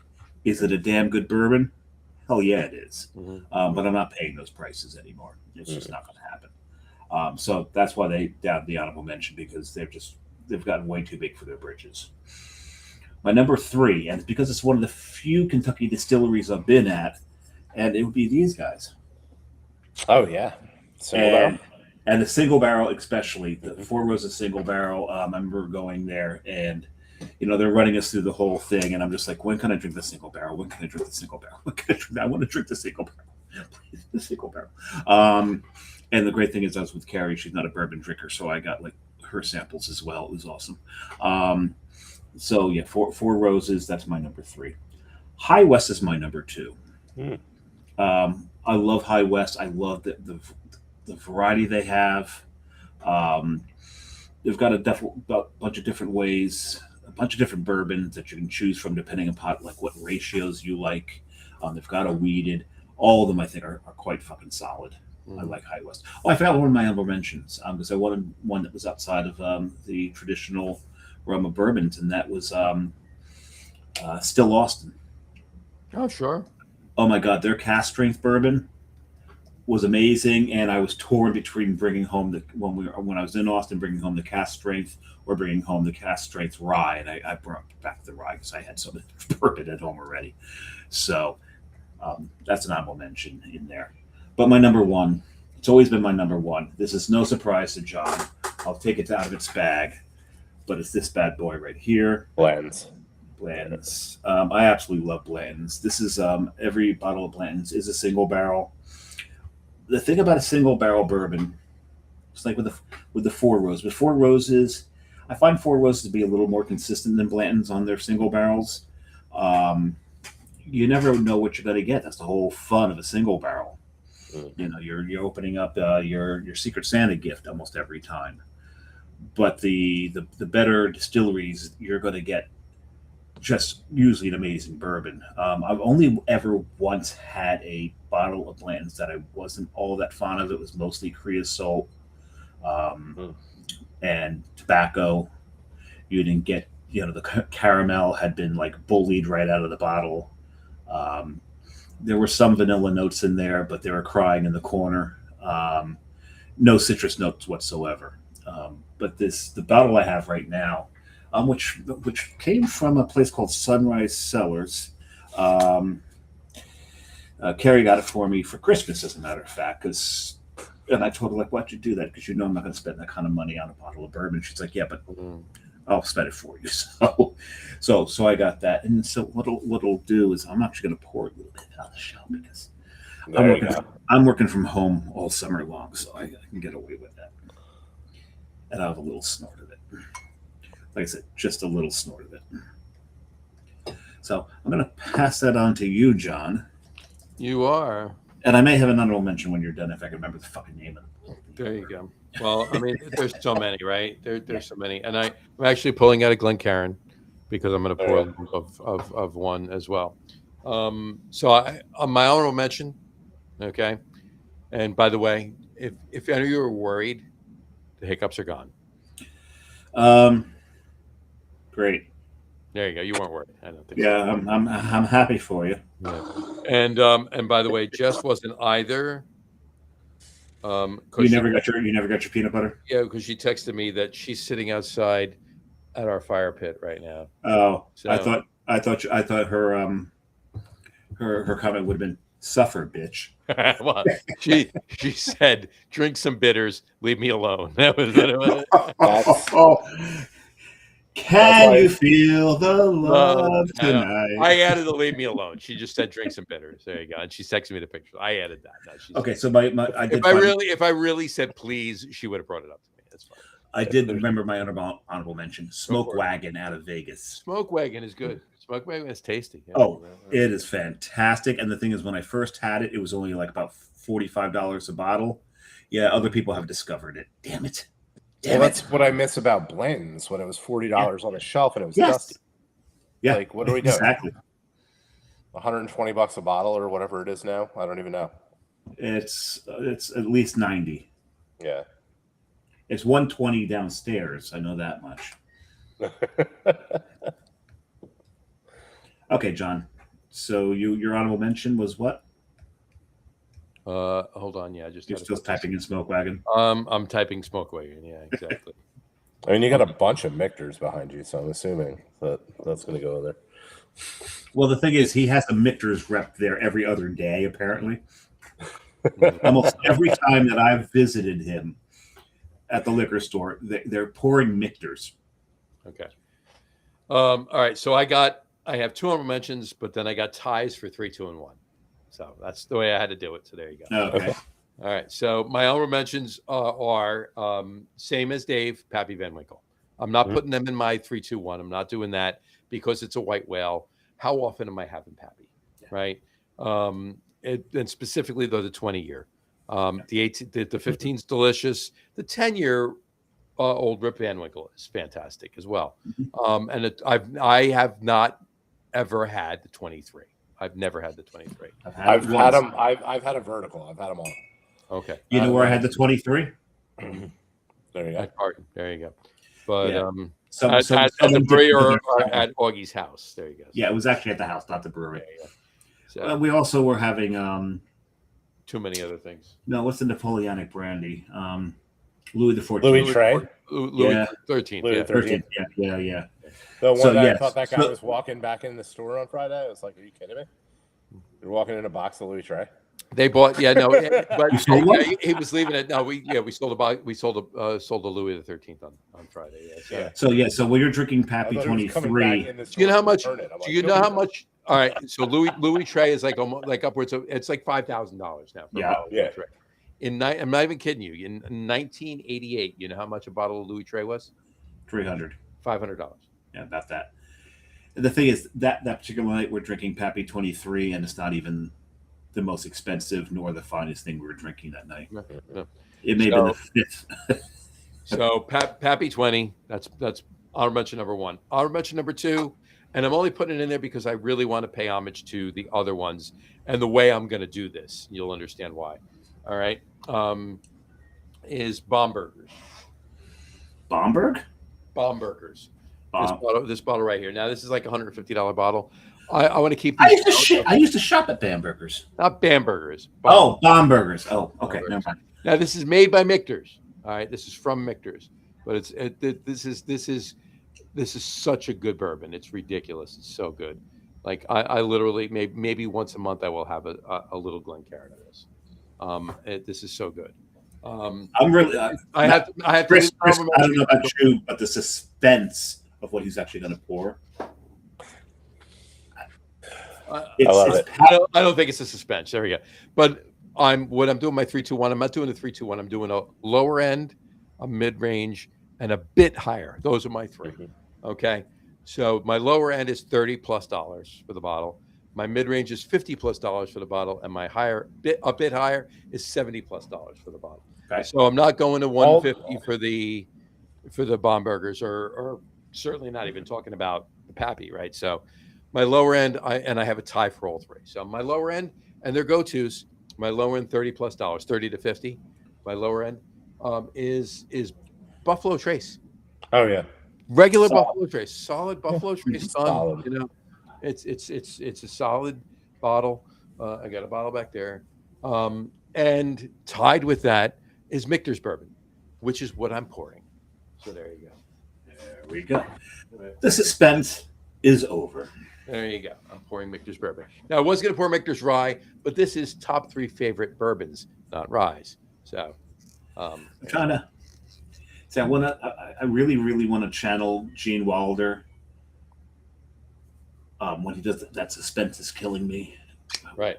And I don't remember which scene it was from in that, but Michter's bourbon, just small batch. one small batch bourbon. There you go, right there. So that's on the number. That's on the 3. The 3, right? So That was Below Willy Wonka, right? Or it was Charlie Willy and the Chocolate Wonka. Factory? And he's like, please, the suspense is killing me. I think it's when Augustus Gloop gets stuck in the pipe and it's waiting for the pressure to Waiting build to blow out. Yeah. Yeah. Suspense is delicious, I think he said, or something like that. I forget the exact line. Because we are the music makers and we are the dreamers of the dreams. We are the dreamers of the dreams. Exactly. Beautiful. This is fantastic. Here, guys, take a sniff, guy. Yes, it's nice. So But I'm getting just like vanilla and caramel out of something. there you go. With a touch of orange. So my number 2 is the mid range, right? Now it's 50 plus, so 50 to 70, 50 plus, right? Like me. Right, exactly. So it's going to be Bib and Tucker. Yeah. Bib and Tucker. I love Bib and Tucker. You've been a long proponent. Just the regular 6-year bottle. That's it. Mhm. It's right at $50. 50. It's so good. It really is.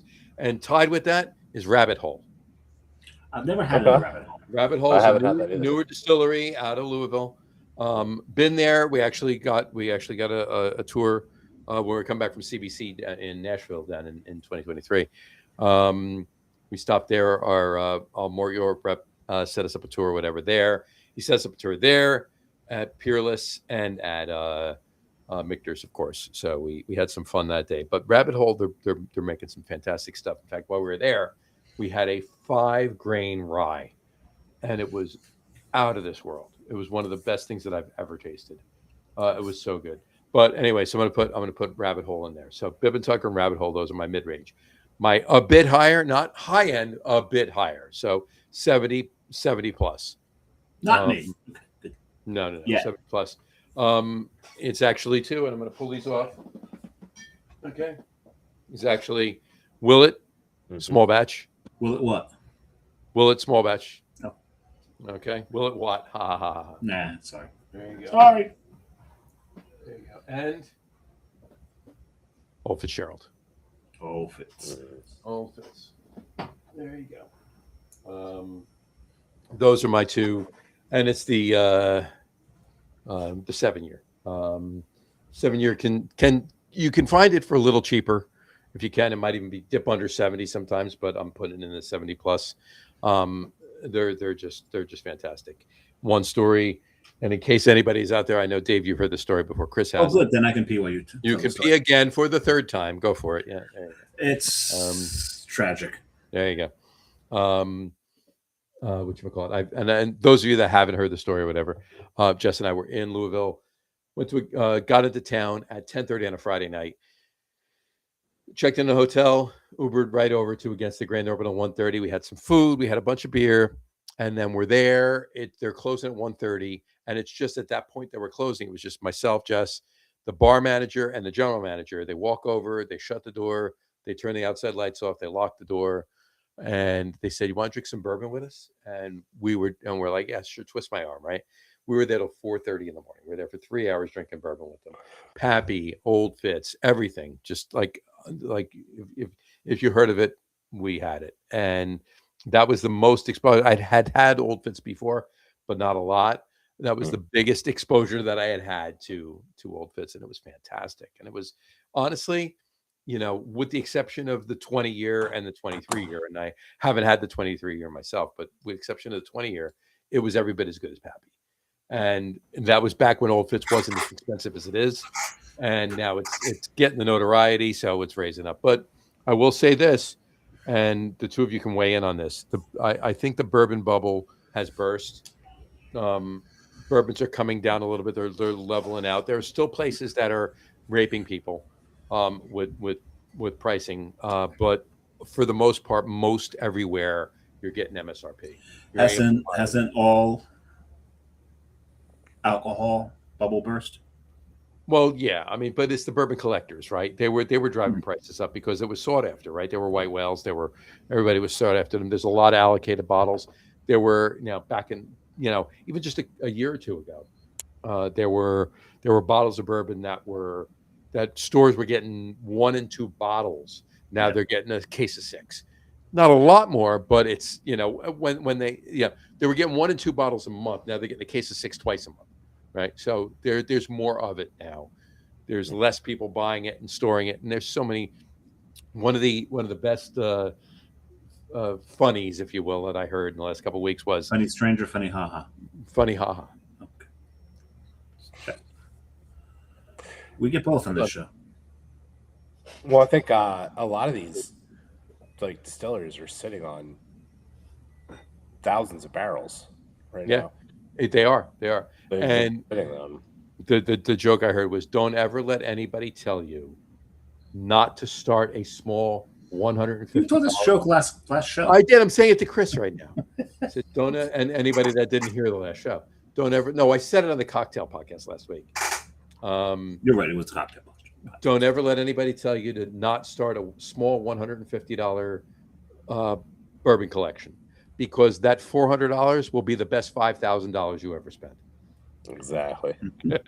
And that's why I'm a guy that won't be a collector. There you go. I don't collect. I never have more than 3 or 4 bottles of bourbon on my shelf at any one time. There you go.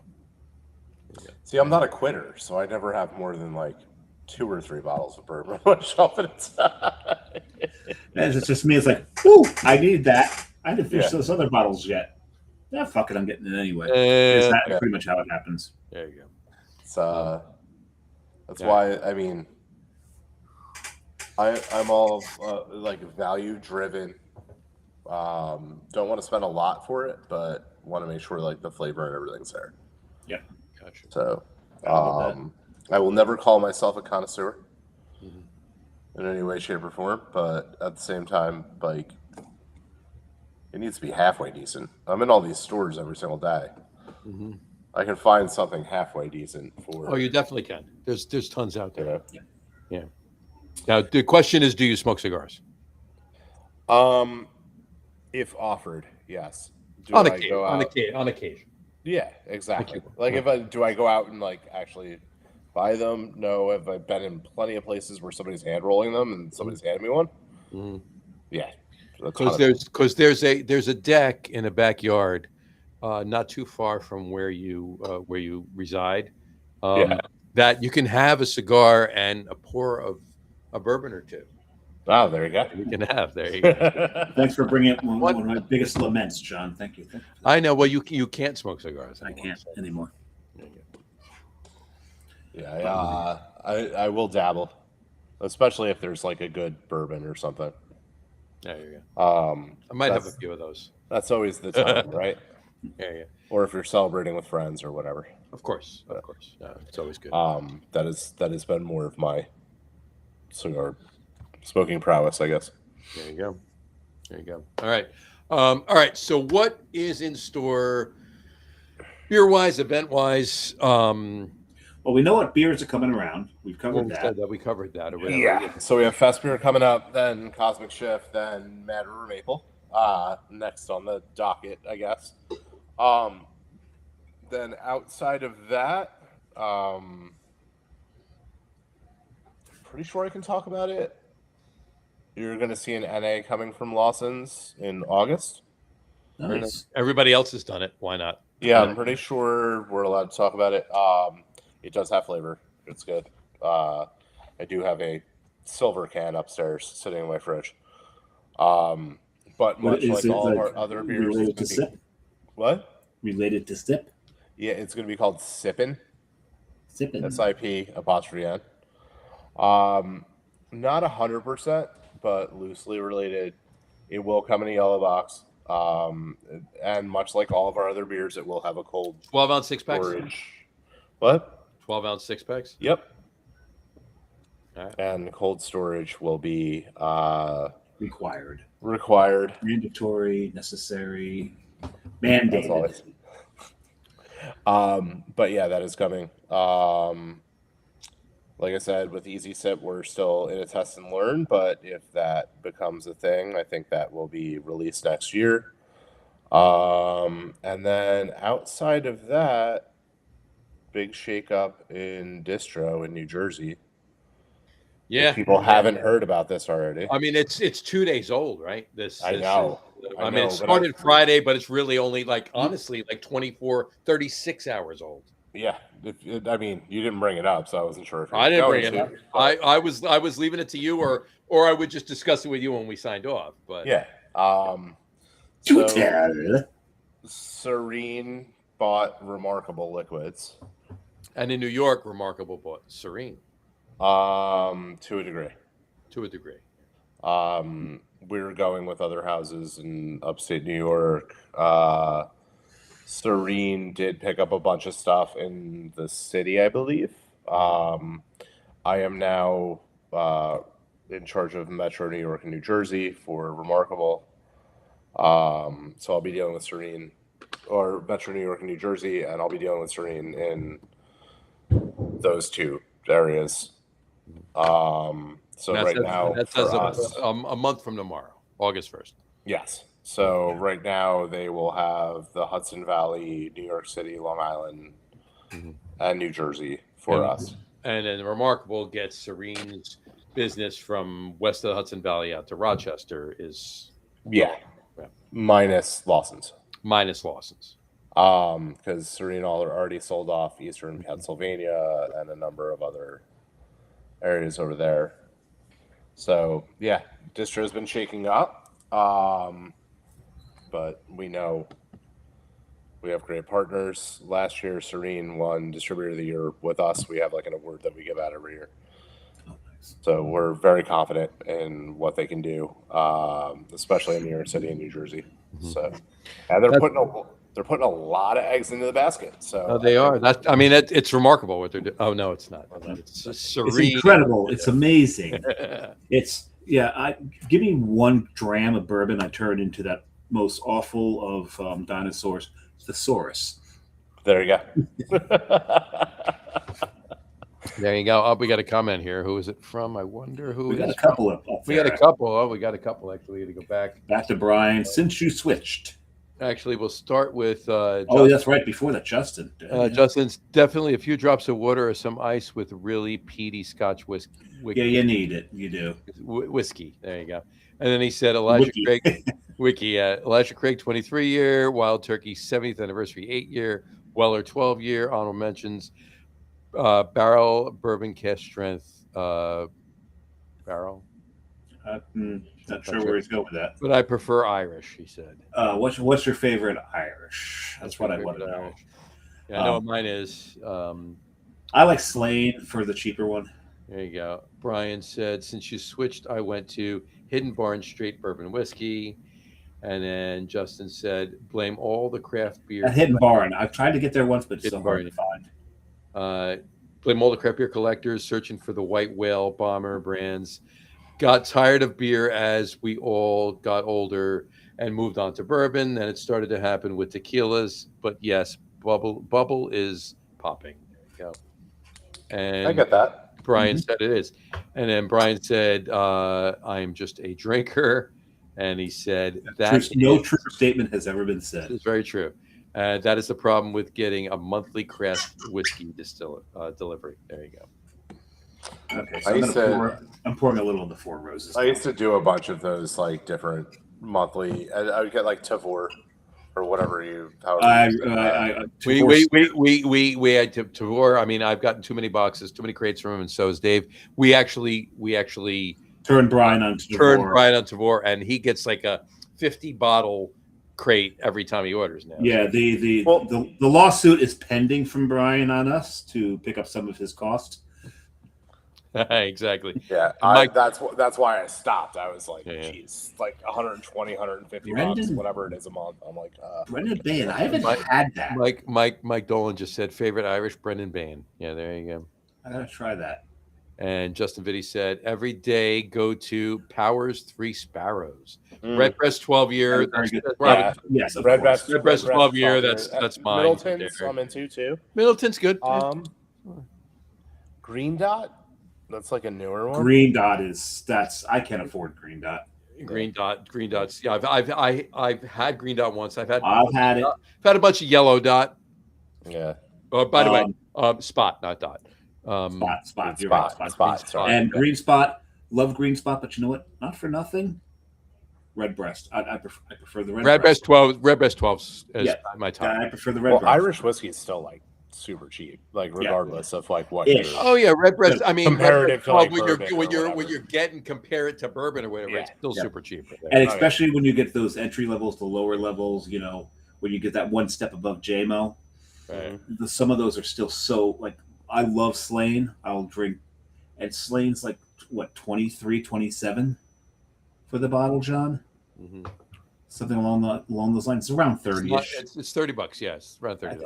And so I'm almost. I can tell you right now. I can see it. I've got a bottle of Slane right on my shelf right now. which we got. Brian also said the lawsuit is from his wife, not him. Oh yeah. I saw it on the docket, and I was wondering, like, it says both, but I don't, oh yeah, that's not Brian. Not Brian, it's his wife. There you go. All right. Are there any events It could be the dog who hates me. No, the dog doesn't hate you. The dog doesn't hate you. The dog hates me. No, he doesn't. He does. All right. Chris, any events coming up? Either up at the brewery or anything you're participating in down this way in New York, wherever. Or anywhere for that matter. Honestly, we have listeners in Italy, so if you're doing anything, I've been a little on hiatus from events just because of the change in position and everything. Sure. We do definitely have. We will be pouring hops a lot at Madison Square Garden during the fish run. Nice. So if anybody winds up there, lots of good beer. I was just working out. There's no more in New Jersey, right? Hopsalot's done in New Jersey. Yeah, it's done in New Jersey. It will be at Madison Square Garden and probably in very select venues in and around the city, like that area. During the fish run at the end of July. I know we are going to be at Newport Jazz Festival. We will be at Newport Folk Festival. We are the sponsor of both of those. Nice. We just finished up Northlands, I believe. I'm trying to think of like what else we have in and around the greater Northeast. I mean, there's always a ton of events. Vermont Brewers Fest and all of that. Yeah, I can't think of any other... Nothing, but if anybody wants to get us involved in some music festivals in New Jersey, call me.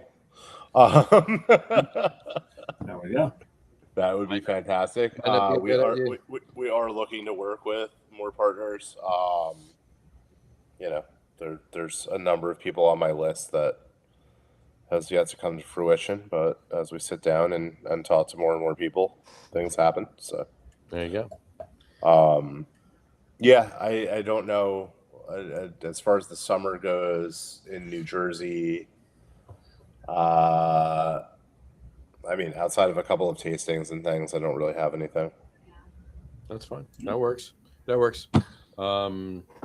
have to get a when is Mad River Maple coming out? I'm gonna say November. Yeah, he said November earlier, right? November. Okay, that's fine. So we'll definitely make sure we schedule a tasting in November at the store. Yeah, 100%. It's that. Delicious. If you've never had that beer, it used to go under the name Maple Nipple. Maple Nipple. Yeah. But we changed it for our like broader distribution because it just didn't make sense, like outside of Vermont, to call it that. And is that a Lawson's pen? Oh yeah, sorry. Yeah, we do have this. There you go. ISO. It's a Lawson's pen. It's a Lawson's notebook. Notebook. There you go. You got the whole desk set over there. There you go. Got a whole bunch of stuff. These are all things that I've accumulated over the last 4.5 years. So gotta love it.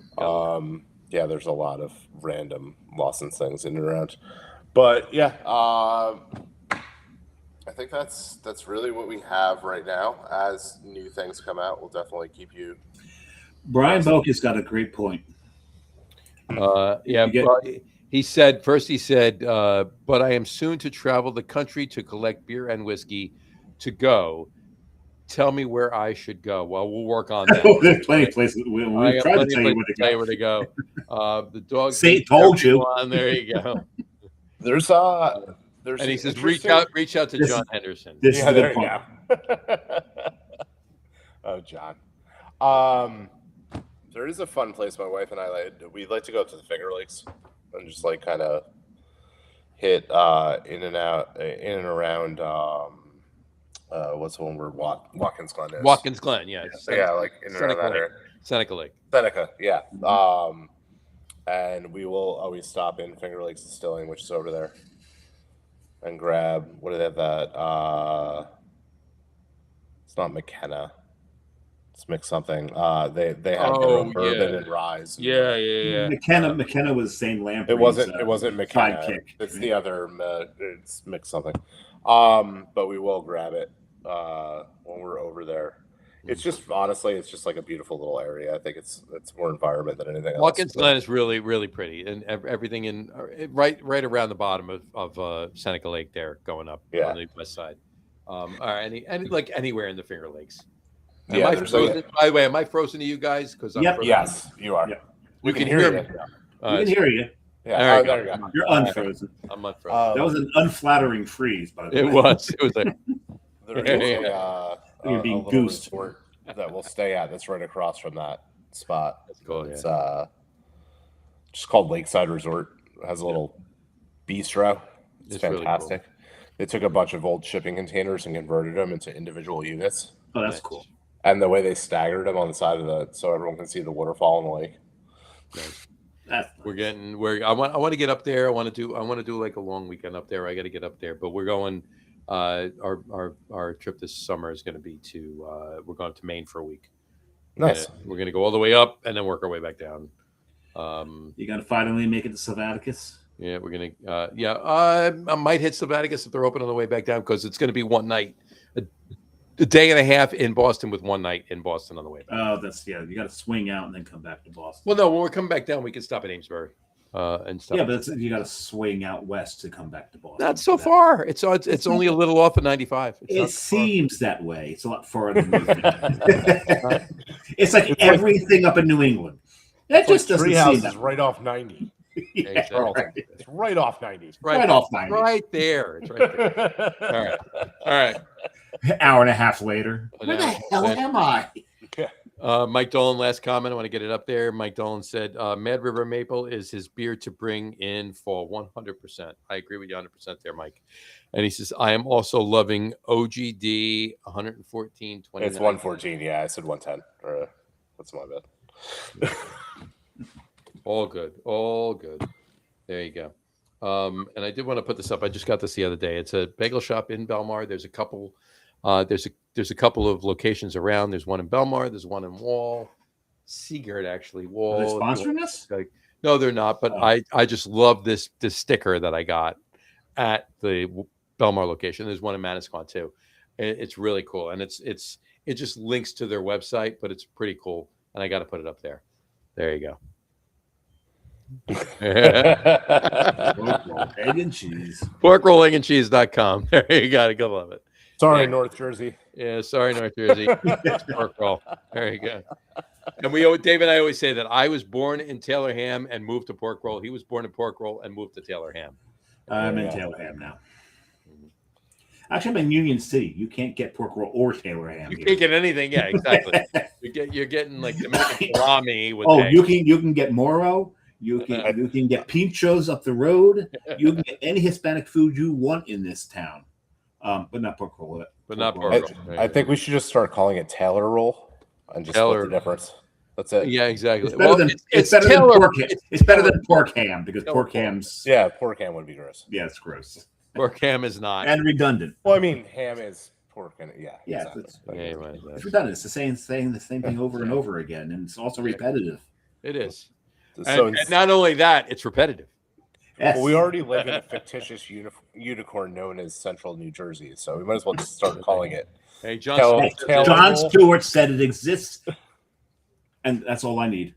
North Jersey is above Route 78. That's why North Jersey is above Route 78. South Jersey is below Route 195. I grew up in Central Jersey. 78 and 195 is Central Jersey. I would say actually it's not even 195. Not 195. 70. I think Route 70 is the dividing line. Yes. Well, the state itself would agree with you because the hunting. I agree with that, but 70 is on an angle down to Cherry Hill, and there's areas above. But it goes straight across into I consider South Jersey. I would still say 73 is the dividing line for sports alliances. Yeah, no, I could see that. Right, 70 and then hit 73 and then go on. LBI is the dividing line. If you make a right, it's all Philly. If you make a left, it's all New York. It's all New York. You're right, but at the end of when you get to the end of 73, and you got to decide which way you're going on LBI. But the hunting map the state's hunting map of New Jersey. I'm not sure which way I go. I'm not sure. I don't know. I'm not sure. Route 70 is the division between Central and South Jersey. Yeah, that makes sense. According to the state. Well, yeah, because south of 7, I mean, you got the Pine Barrens. You got the South Pine. of 70. Yep. Right. Because when you're riding 70 out and you're going out to like Medford Lakes, well, I grew up Pine down Barrens there. on your No left idea. side. I have no idea what Allegiance. I don't know. I don't know these. But since I grew up in Central Jersey, and you were in Central Jersey when you got both New York. I'm not sure what. Okay, enough. Can I say something without you? You knew you grew up in Central Jersey if you were getting both New York and New Jersey stations on At the the TV same time. and the radio. Right. Oh, yeah. I used to get Fox 29 out of Philly Yep. and then Fox And 5 out 5. of New York. Mm-hmm. And on the And then radio, I could watch the Eagles games plus whatever else whatever else they were airing, plus the Giants games, plus whatever the Jets were playing, because I had 2-5 and then 29. I could watch 3 different games and not have to leave my house. And that's awesome. I grew up listening to both NEW and MMR. There you go. True. Sister stations, both MMR. Oh my God, WMMR. That's great. 93.3. There you go. And WNEW. 102.7. No, WNEW AM. Hey, that's 11:30. What was it? 11:30. 11:30. WNEW 11:30 in New York. That was it. Those singers back in the day. But I listened. I was in radio back in the day, so. But I listened to the FM when you had the,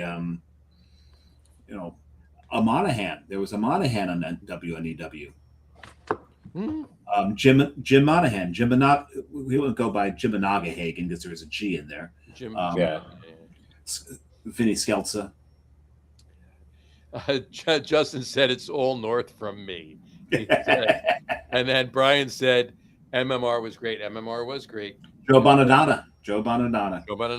Here's the other way you knew you're in Central Jersey. If people from North Jersey called you South and people from South Jersey called you North, you were in Central. Exactly. Yeah. There you go. I used to when I worked in radio, I was, do you remember the name Pete Torriello? Oh, yeah. Pete Torriello. I'm Pete Torriello. Yeah. I'm Pete Torriello, Shout Out Traffic. I worked with Pete for years. Okay. Yeah, I did. And he was a huge, like classic radio buff. Like radio towers and radio stations from years ago. And he would relieve me on Saturday mornings at the station we worked in. So I would literally go and get us breakfast, and we'd sit there for an hour and a half every morning that he relieved me once a week, and we'd just talk about radio, just like classic radio. It was fantastic. He was such a radio buff. It's amazing. So anyway, so there you go. That's my radio history, if you will. You're talking to 3X disc jockeys here. Well, there's 3X disc jockeys on this show right now, so there you go. So I was only on WMCX 88.9 FM out of Monmouth University. See, I was WLBS out of Rutgers. Yes, there you go. Willie P. I was on 1010 Wins. I worked at 1010 Wins, and I worked at WVD 1050 AM. And people who went to Rutgers but RSU was a radio station. No, that was the more popular radio station that my brother worked for. Yeah, no, there were 2 radio stations. I worked for the FM station. That was not quite as popular. Not so much. There you go. In a minute. Okay. All right. Mrs. Monahan, we're sorry. tell her I said apologize. That. There you go. All right. So on that note, did you remember you've got a child? There you go. No, he's probably already asleep. There you go. It's 9:30. Oh, I talked to 2 of my 3 earlier today, but she was coming up. Yeah. You got to read Justin. Yeah, and Justin just said, "You all have the face for radio." He's not wrong. He's not wrong. My grandmother used to tell me that. Personality for TV, but a face for radio. Face for radio. There you go.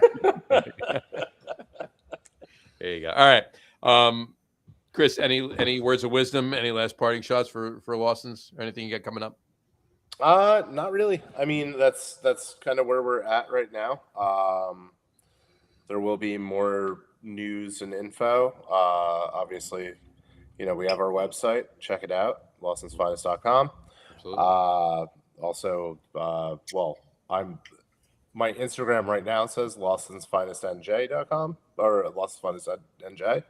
I'm sure that's going to change to Lawson's Finest Metro NYNJ.